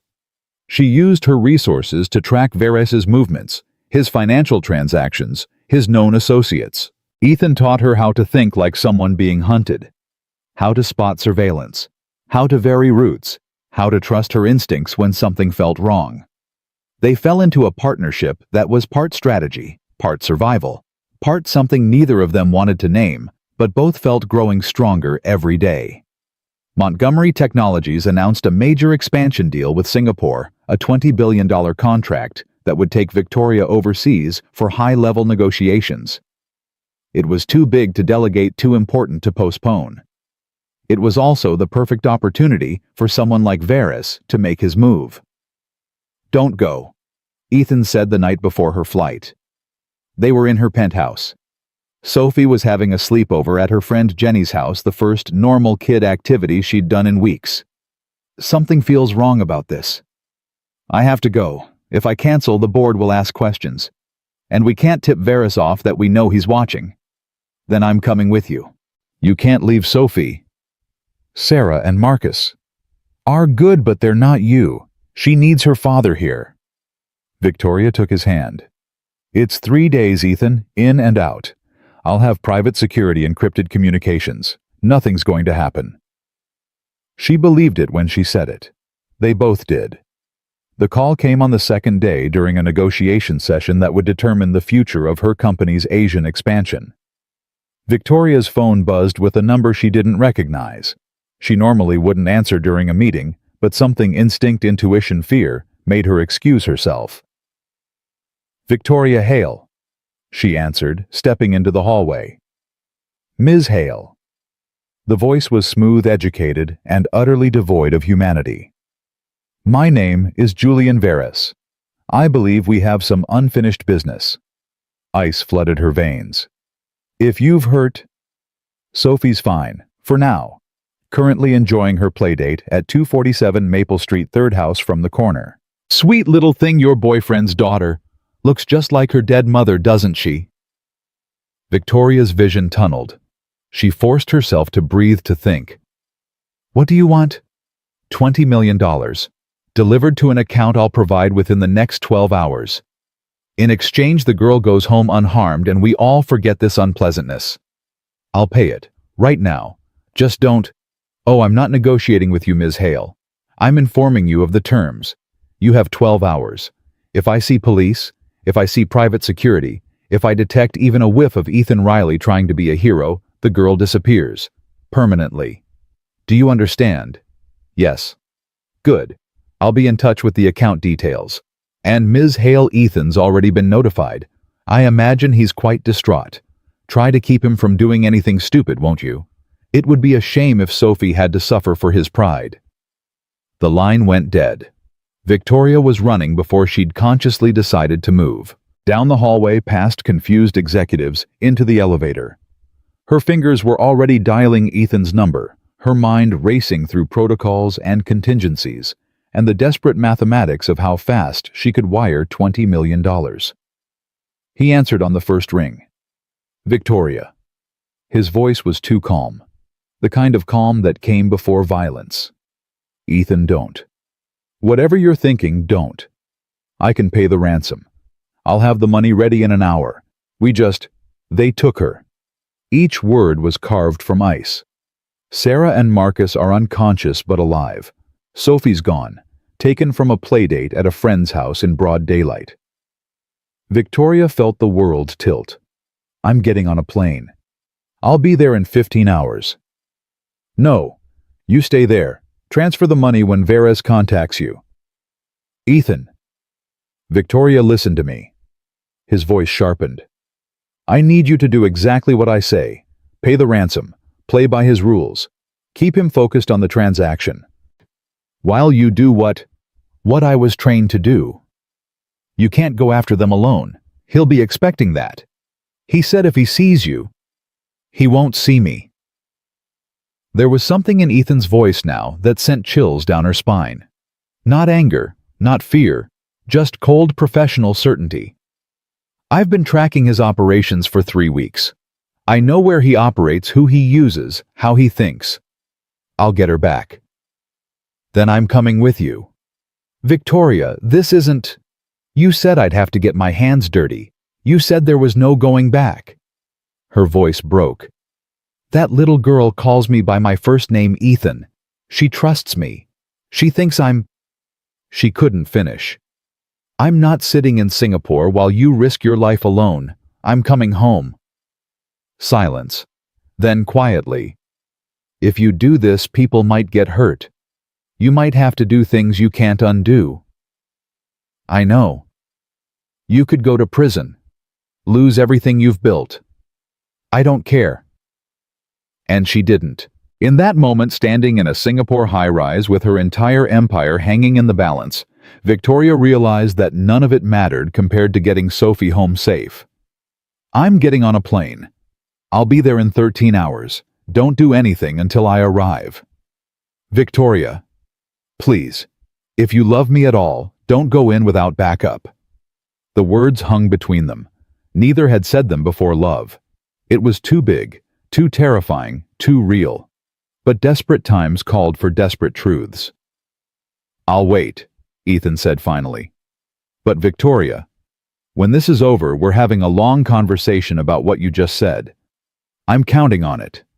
13 hours. Victoria spent them on her private jet surrounded by security personnel and technical specialists, building a plan that was equal parts rescue operation and suicide mission. She'd made one call to a contact at the FBI unofficial, off the record, and gotten everything they had on Varys's known locations. There was an abandoned warehouse on the waterfront. Varys had purchased it through a shell company 6 months ago. No legitimate business reason. Perfect for someone who needed a place to conduct illegal operations away from prying eyes.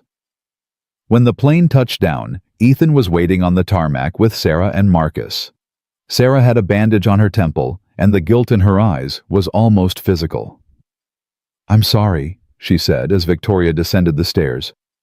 "We were following protocol, but they came in through the garage. Professional. Military trained. By the time we realized—" "It's not your fault," Victoria cut her off. "Where are we on the ransom?" "Varys sent the account details 2 hours ago," Ethan said. His voice was steady, but Victoria could see the barely controlled rage simmering beneath. "I've been stalling, saying I need time to liquidate assets. He's getting impatient." "Good. Impatient people make mistakes." Victoria turned to her security team. "What do we have on the warehouse?" Marcus pulled up schematics on a tablet. Built in 1987. Officially condemned but never torn down. 2 stories, mostly open floor plan. Multiple entry points but only 2 viable exit routes. If they're holding Sophie here, they'll have lookouts posted. Heat signatures. We've had a drone overhead for the last hour. 4 heat signatures on the first floor clustered in the northeast corner. 1 smaller signature that's stationary, probably Sophie.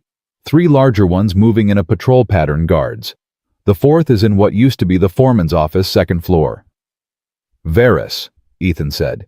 He wouldn't trust this to subordinates. "So we have 4 hostiles, 1 hostage, and about a dozen ways this could go wrong." Victoria looked at Ethan. "What's the play?"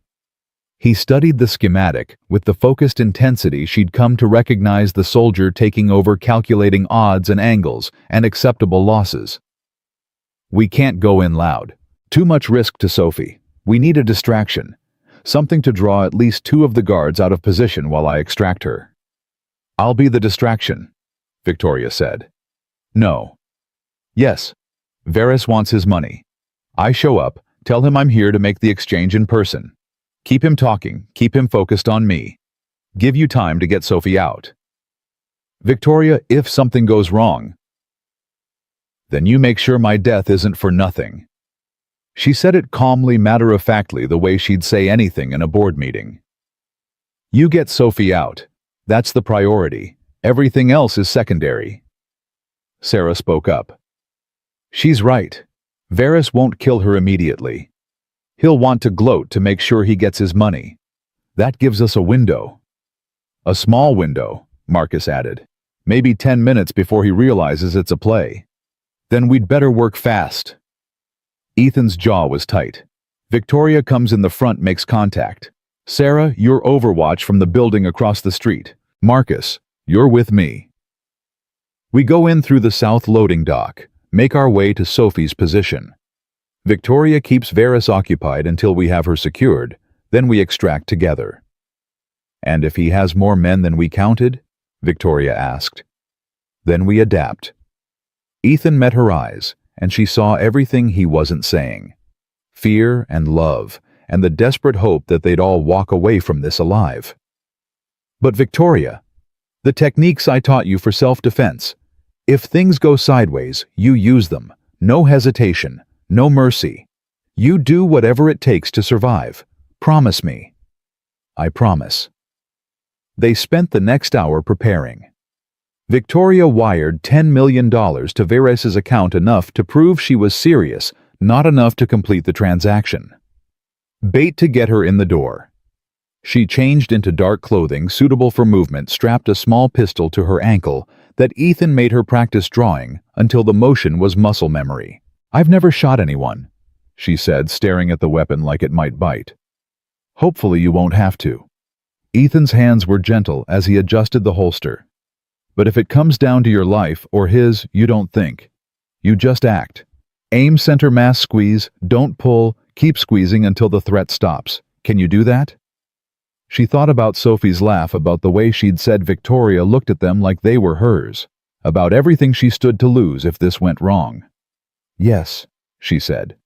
"I can do that." The warehouse loomed against the night sky like a monument to industrial decay. Victoria approached alone, hands visible, moving with the careful deliberation of someone who knew she was walking into a trap but had no choice. The front door was unlocked. Inside, the air smelled like rust and old concrete, and the particular staleness of abandonment. Her footsteps echoed too loud in the empty space. "Ms. Hale." Julian Veris stepped out of the shadows, and Victoria understood immediately why Ethan had warned her. This wasn't a businessman who'd made bad choices. This was a predator wearing an expensive suit. He was maybe 50, distinguished in the way sociopaths often were, with cold eyes that assessed her like she was a balance sheet to be optimized. "Mr. Veris, I'm here to complete our transaction." "So I see, though I notice you only transferred half the agreed amount." "The rest comes when I see that Sophie's unharmed." He smiled. It didn't reach his eyes. "You're in no position to negotiate. Neither are you. Kill the girl, you get nothing. Kill me, you definitely get nothing. We both want to walk away from this. Let's make it easy." Somewhere in the darkness, Ethan was moving. Victoria could feel it like a sixth sense, could imagine him and Marcus gliding through shadows the way he'd been trained to do. She just needed to buy them time. "You've become quite attached to Riley's daughter," Veris observed, circling her slowly. "Interesting for a woman who spent her entire career avoiding personal connections. Tell me, is it guilt that drives you? Or something more pathetic? Love, perhaps?" "My motivations are irrelevant. You want money? I'm providing it. Where's Sophie?" "Safe. Scared but safe. She's been crying for her father. Quite touching, really." He leaned closer. "Did you know she asked one of my men if you were coming to save her too? Not just her father. You. The woman who's been playing house with them for what, a month? 2. She already sees you as family. How sweet."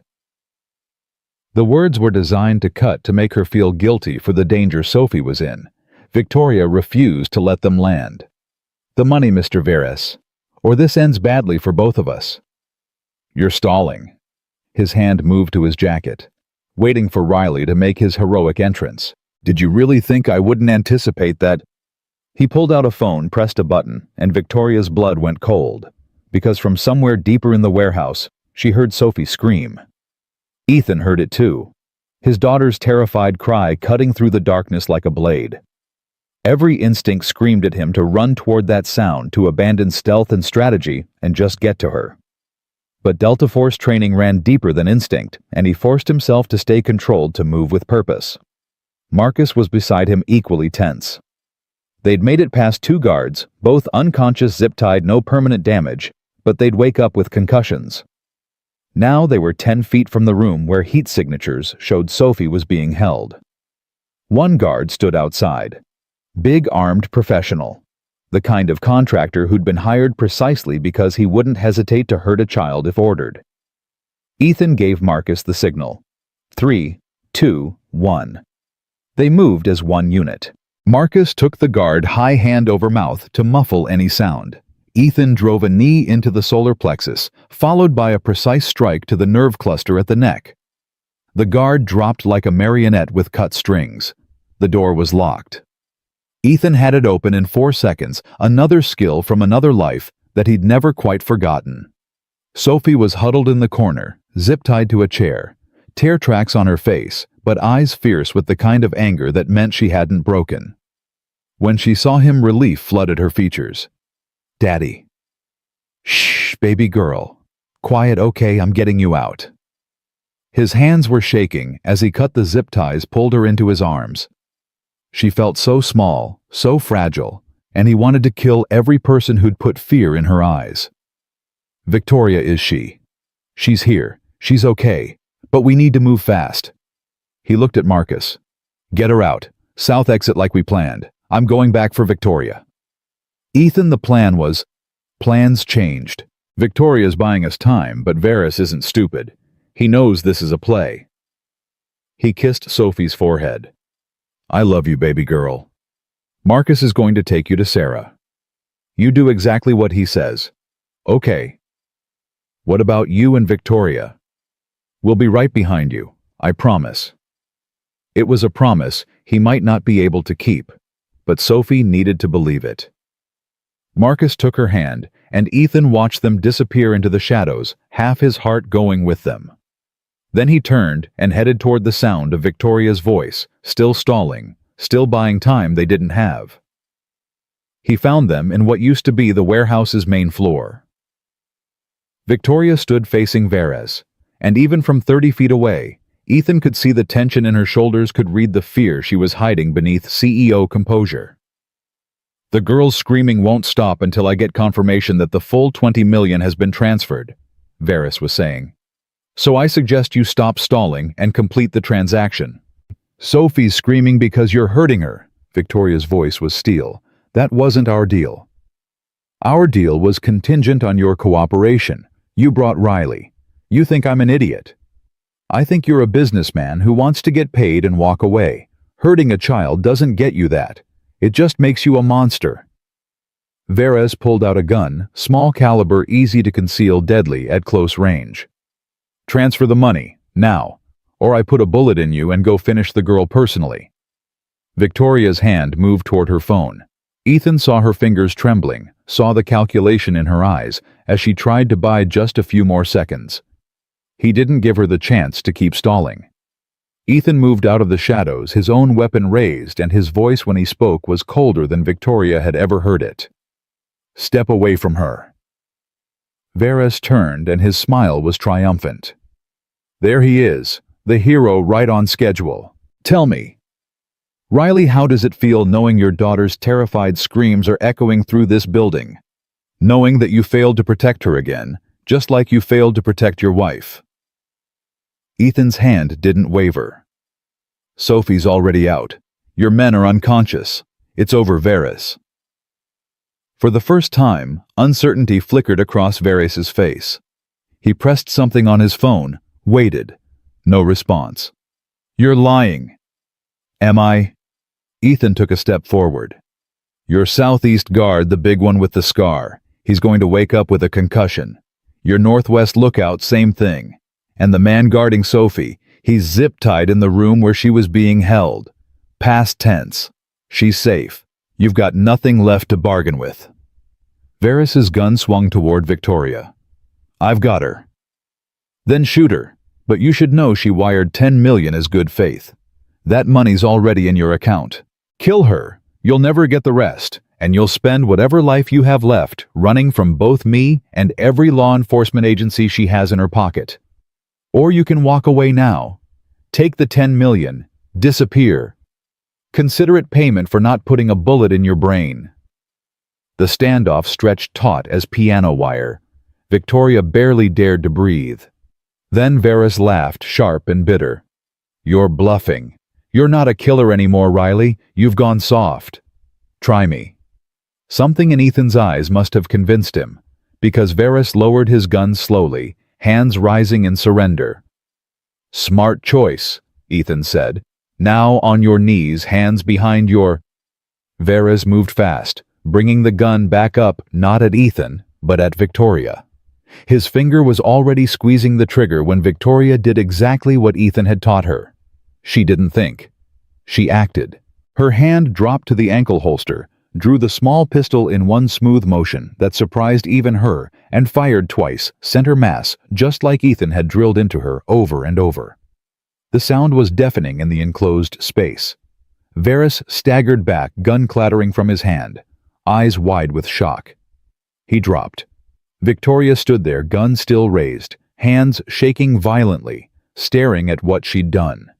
The CEO, who'd never hurt anyone, who'd built an empire through strategy and negotiation, had just killed a man. Ethan was at her side in an instant, gently lowering her weapon. It's okay. You're okay. He was going to kill you. You did what you had to do. I shot him. Her voice sounded distant, disconnected. I actually shot him. I know, and you saved both our lives. He pulled her against his chest, and she felt his heartbeat hammering. It's over now. Sophie's safe. We're all safe. She started shaking, then full-body tremors that had nothing to do with cold, and everything to do with adrenaline crash and delayed terror and the sudden understanding of how close they'd all come to dying. I've got you, Ethan murmured into her hair. I've got you. Just breathe. Police sirens wailed in the distance. Sarah had made the call the moment Sophie was secure, sending law enforcement to clean up the mess. They found Sophie outside with Marcus and Sarah wrapped in a blanket that dwarfed her small frame. When she saw Victoria and Ethan emerge, she broke free and ran, throwing herself at both of them with the desperate relief of a child who'd been brave for too long. "You came!" she sobbed into Victoria's shoulder. "You both came. I knew you would. I knew it." Victoria held her tight, one hand buried in Sophie's hair, the other gripping Ethan's shirt like an anchor. "Always," she whispered. "We'll always come for you." Later, after the police statements and the paramedic checks and the endless questions, they ended up back at Ethan's apartment as dawn broke over the city. Sophie was asleep in her bedroom, finally exhausted enough to let go. Sarah and Marcus were stationed outside insurance, against nightmares both literal and metaphorical. Ethan and Victoria sat on the lumpy couch, not touching the space between them, full of everything that had happened. "You killed someone tonight," Ethan said quietly. "I know. How are you holding up?" Victoria thought about it, really examined the roiling mess of emotions in her chest.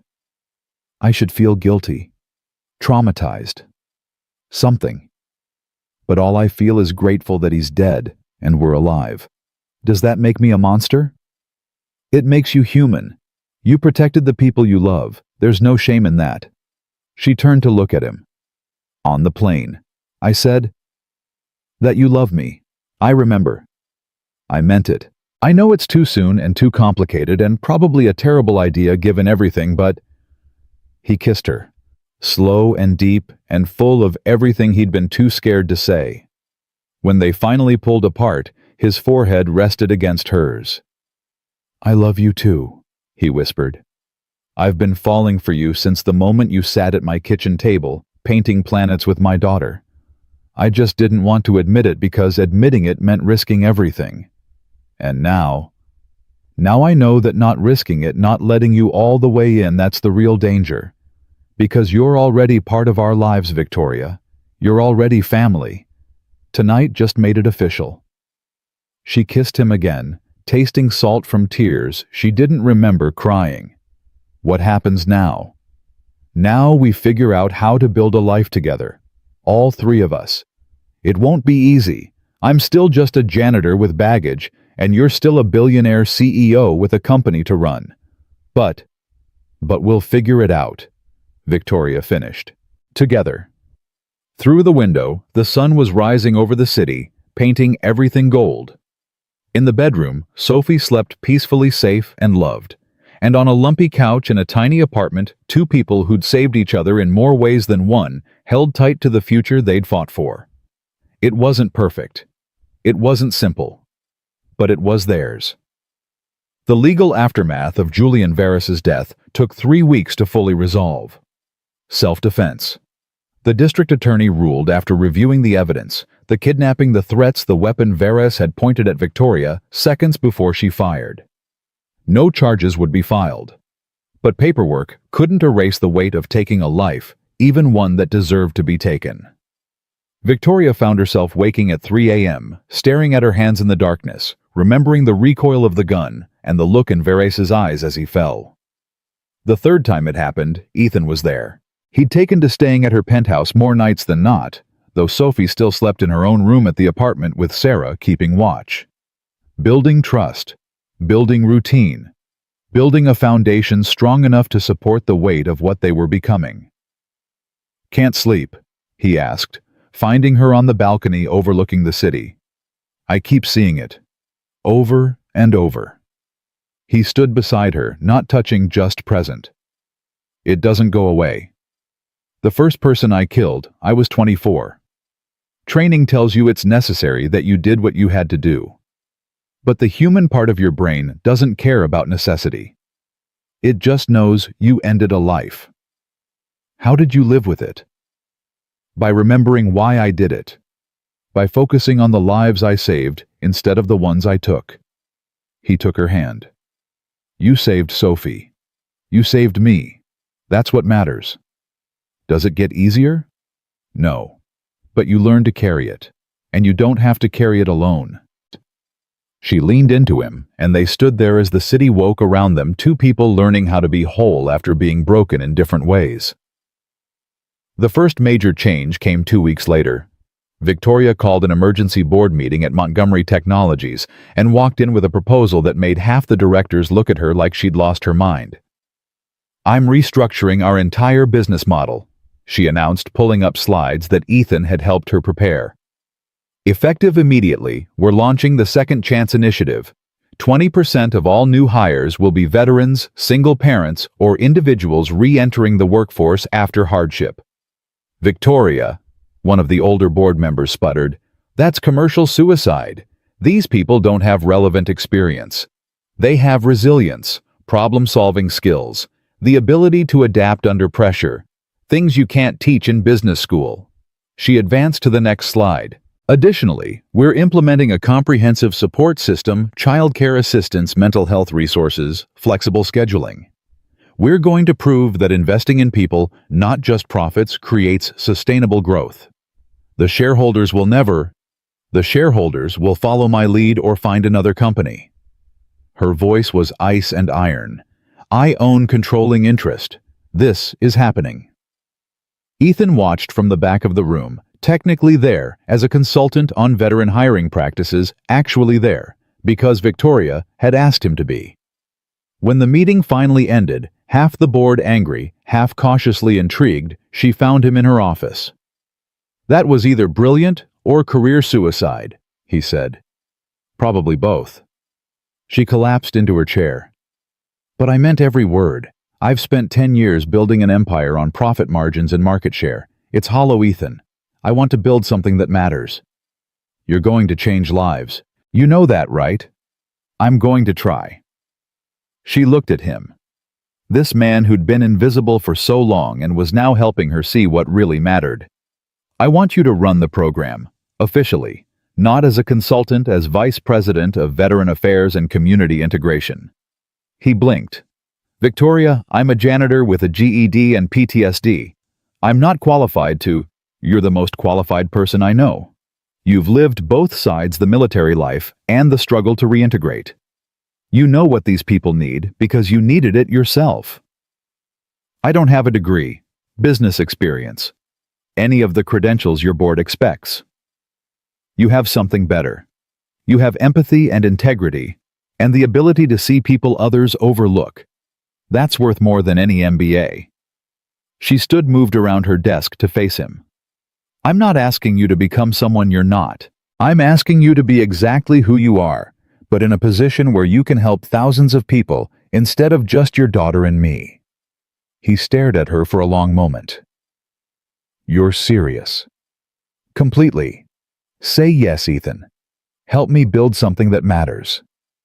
"What about Sophie? I won't sacrifice time with her for a career." "So don't. We build the position around your life, not the other way around. Flexible hours. Remote work when needed. Whatever it takes to make sure you're still the father she needs. You've really thought this through." "I've thought about nothing else for 2 weeks." She took his hands. "We're building a life together, all three of us. This is part of that. Building something bigger than ourselves, while still being there for each other."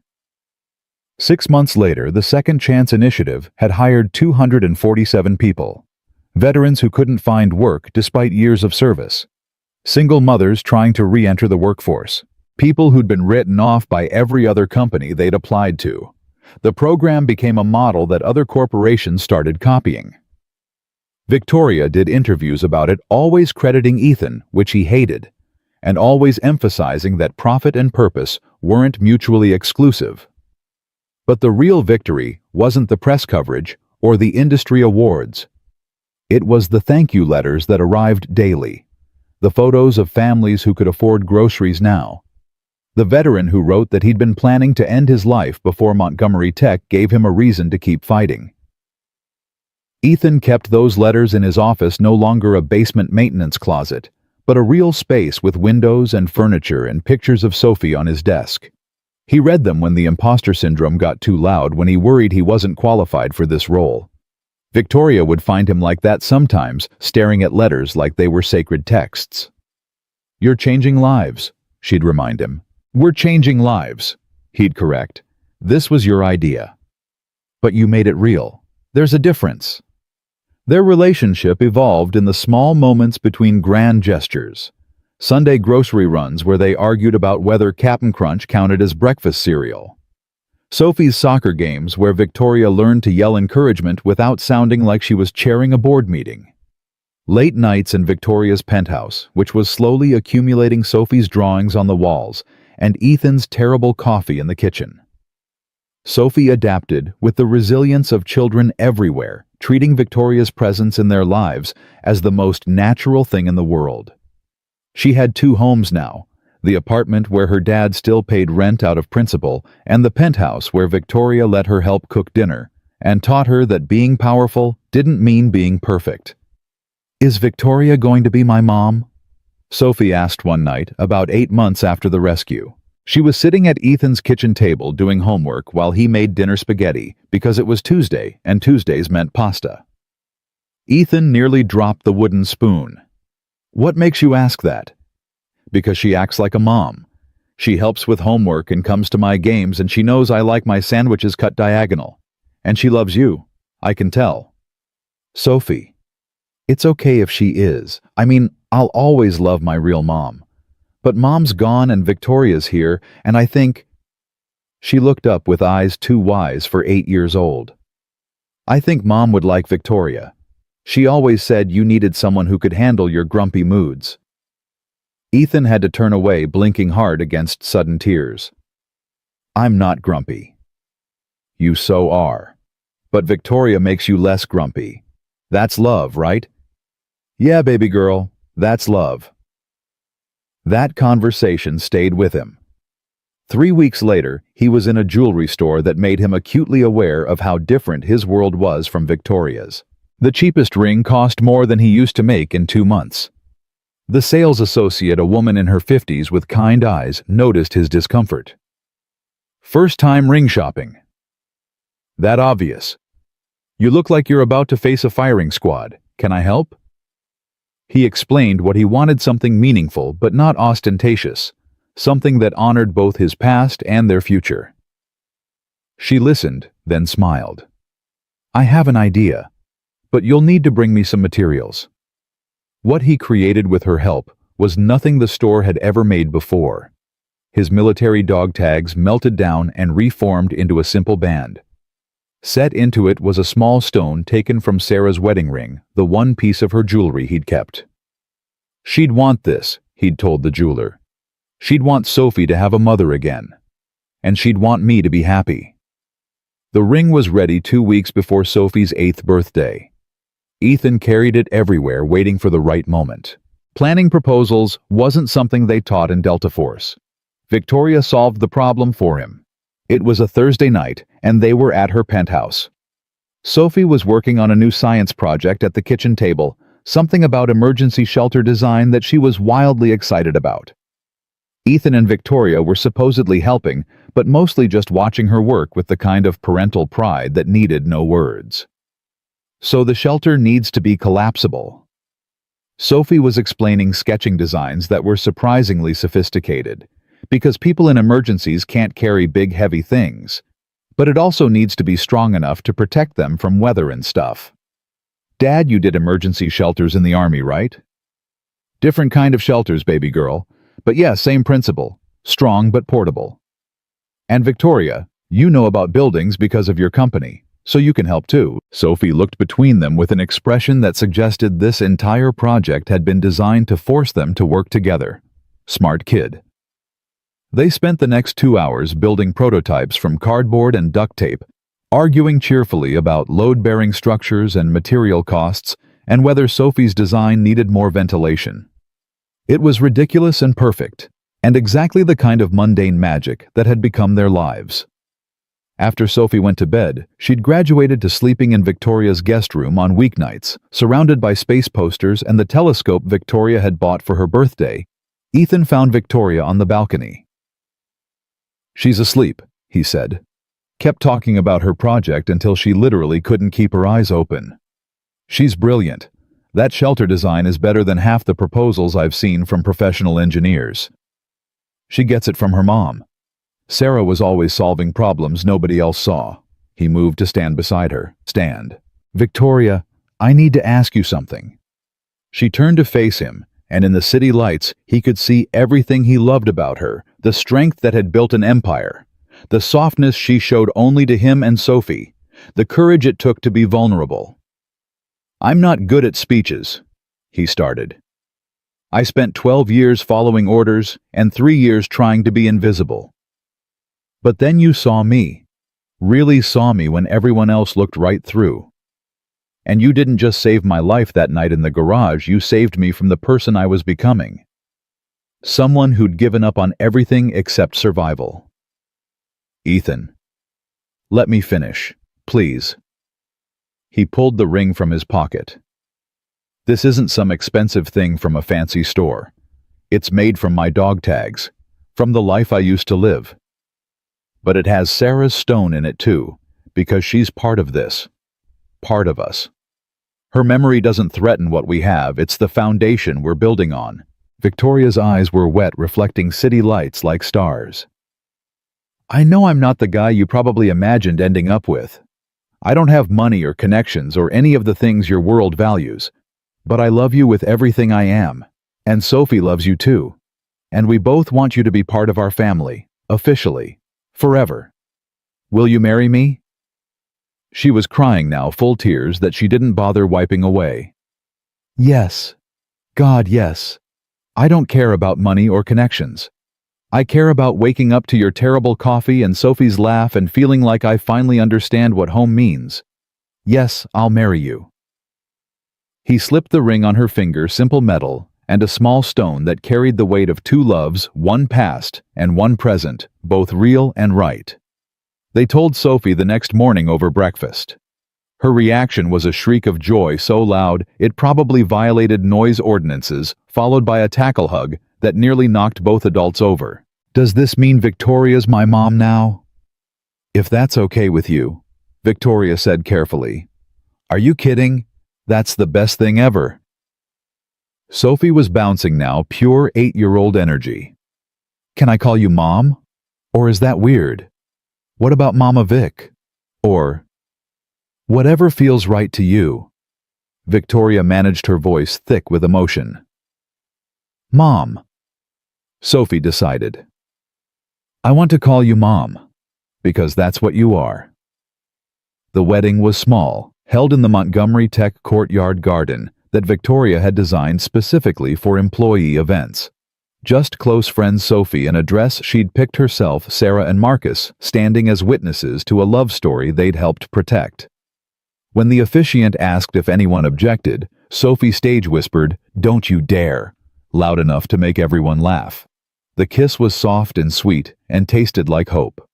But the real moment came 2 months later, on Sophie's 8th birthday. They'd planned a party, nothing extravagant, just Sophie's school friends and cake, and the kind of chaos that came with a dozen 8-year-olds hopped up on sugar. The shelter project had won first place at the district science fair, and Sophie insisted on showing it to everyone who'd listen. "My dad says strong buildings don't fall, they just need better support," she'd explained to the judges, unknowingly quoting words Ethan had said to her years ago. "People are the same. Sometimes we need support to stay strong." After the party, after the friends had gone home, and the cake was reduced to crumbs, Ethan and Victoria sat Sophie down with one last present. It was a frame. Inside were adoption papers officially making Victoria Sophie's legal guardian, cementing the bond they'd all felt for months. And beside the papers, a photo of the 3 of them at Victoria's penthouse, laughing about something nobody could remember but everyone could feel. Sophie stared at it for a long moment, reading the legal language with an intensity unusual for someone her age. Then she looked up at Victoria with eyes that held the weight of the world. "Now you can really be my mom," she said matter-of-factly. "Like, officially. Officially, Victoria confirmed, pulling Sophie into a hug that felt like coming home. That night, after Sophie was asleep in her room, the guest room that was no longer a guest room, but Sophie's room, complete with glow-in-the-dark stars, and the telescope by the window, Ethan and Victoria stood on the balcony, watching the city lights.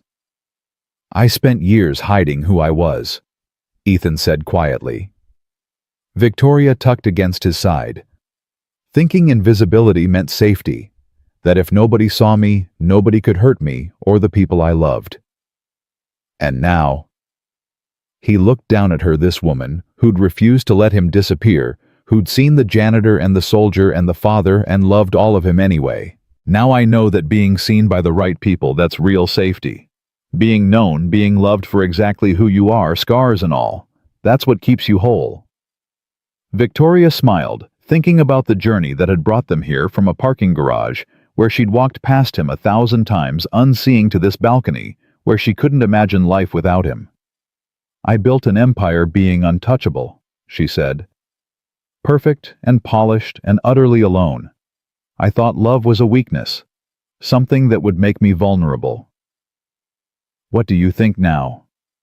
She turned to kiss him, soft and slow and full of promises kept, and promises still to come. "Now I think love is the only thing that makes us strong enough to be vulnerable. And that's not weakness, that's the bravest thing we can do."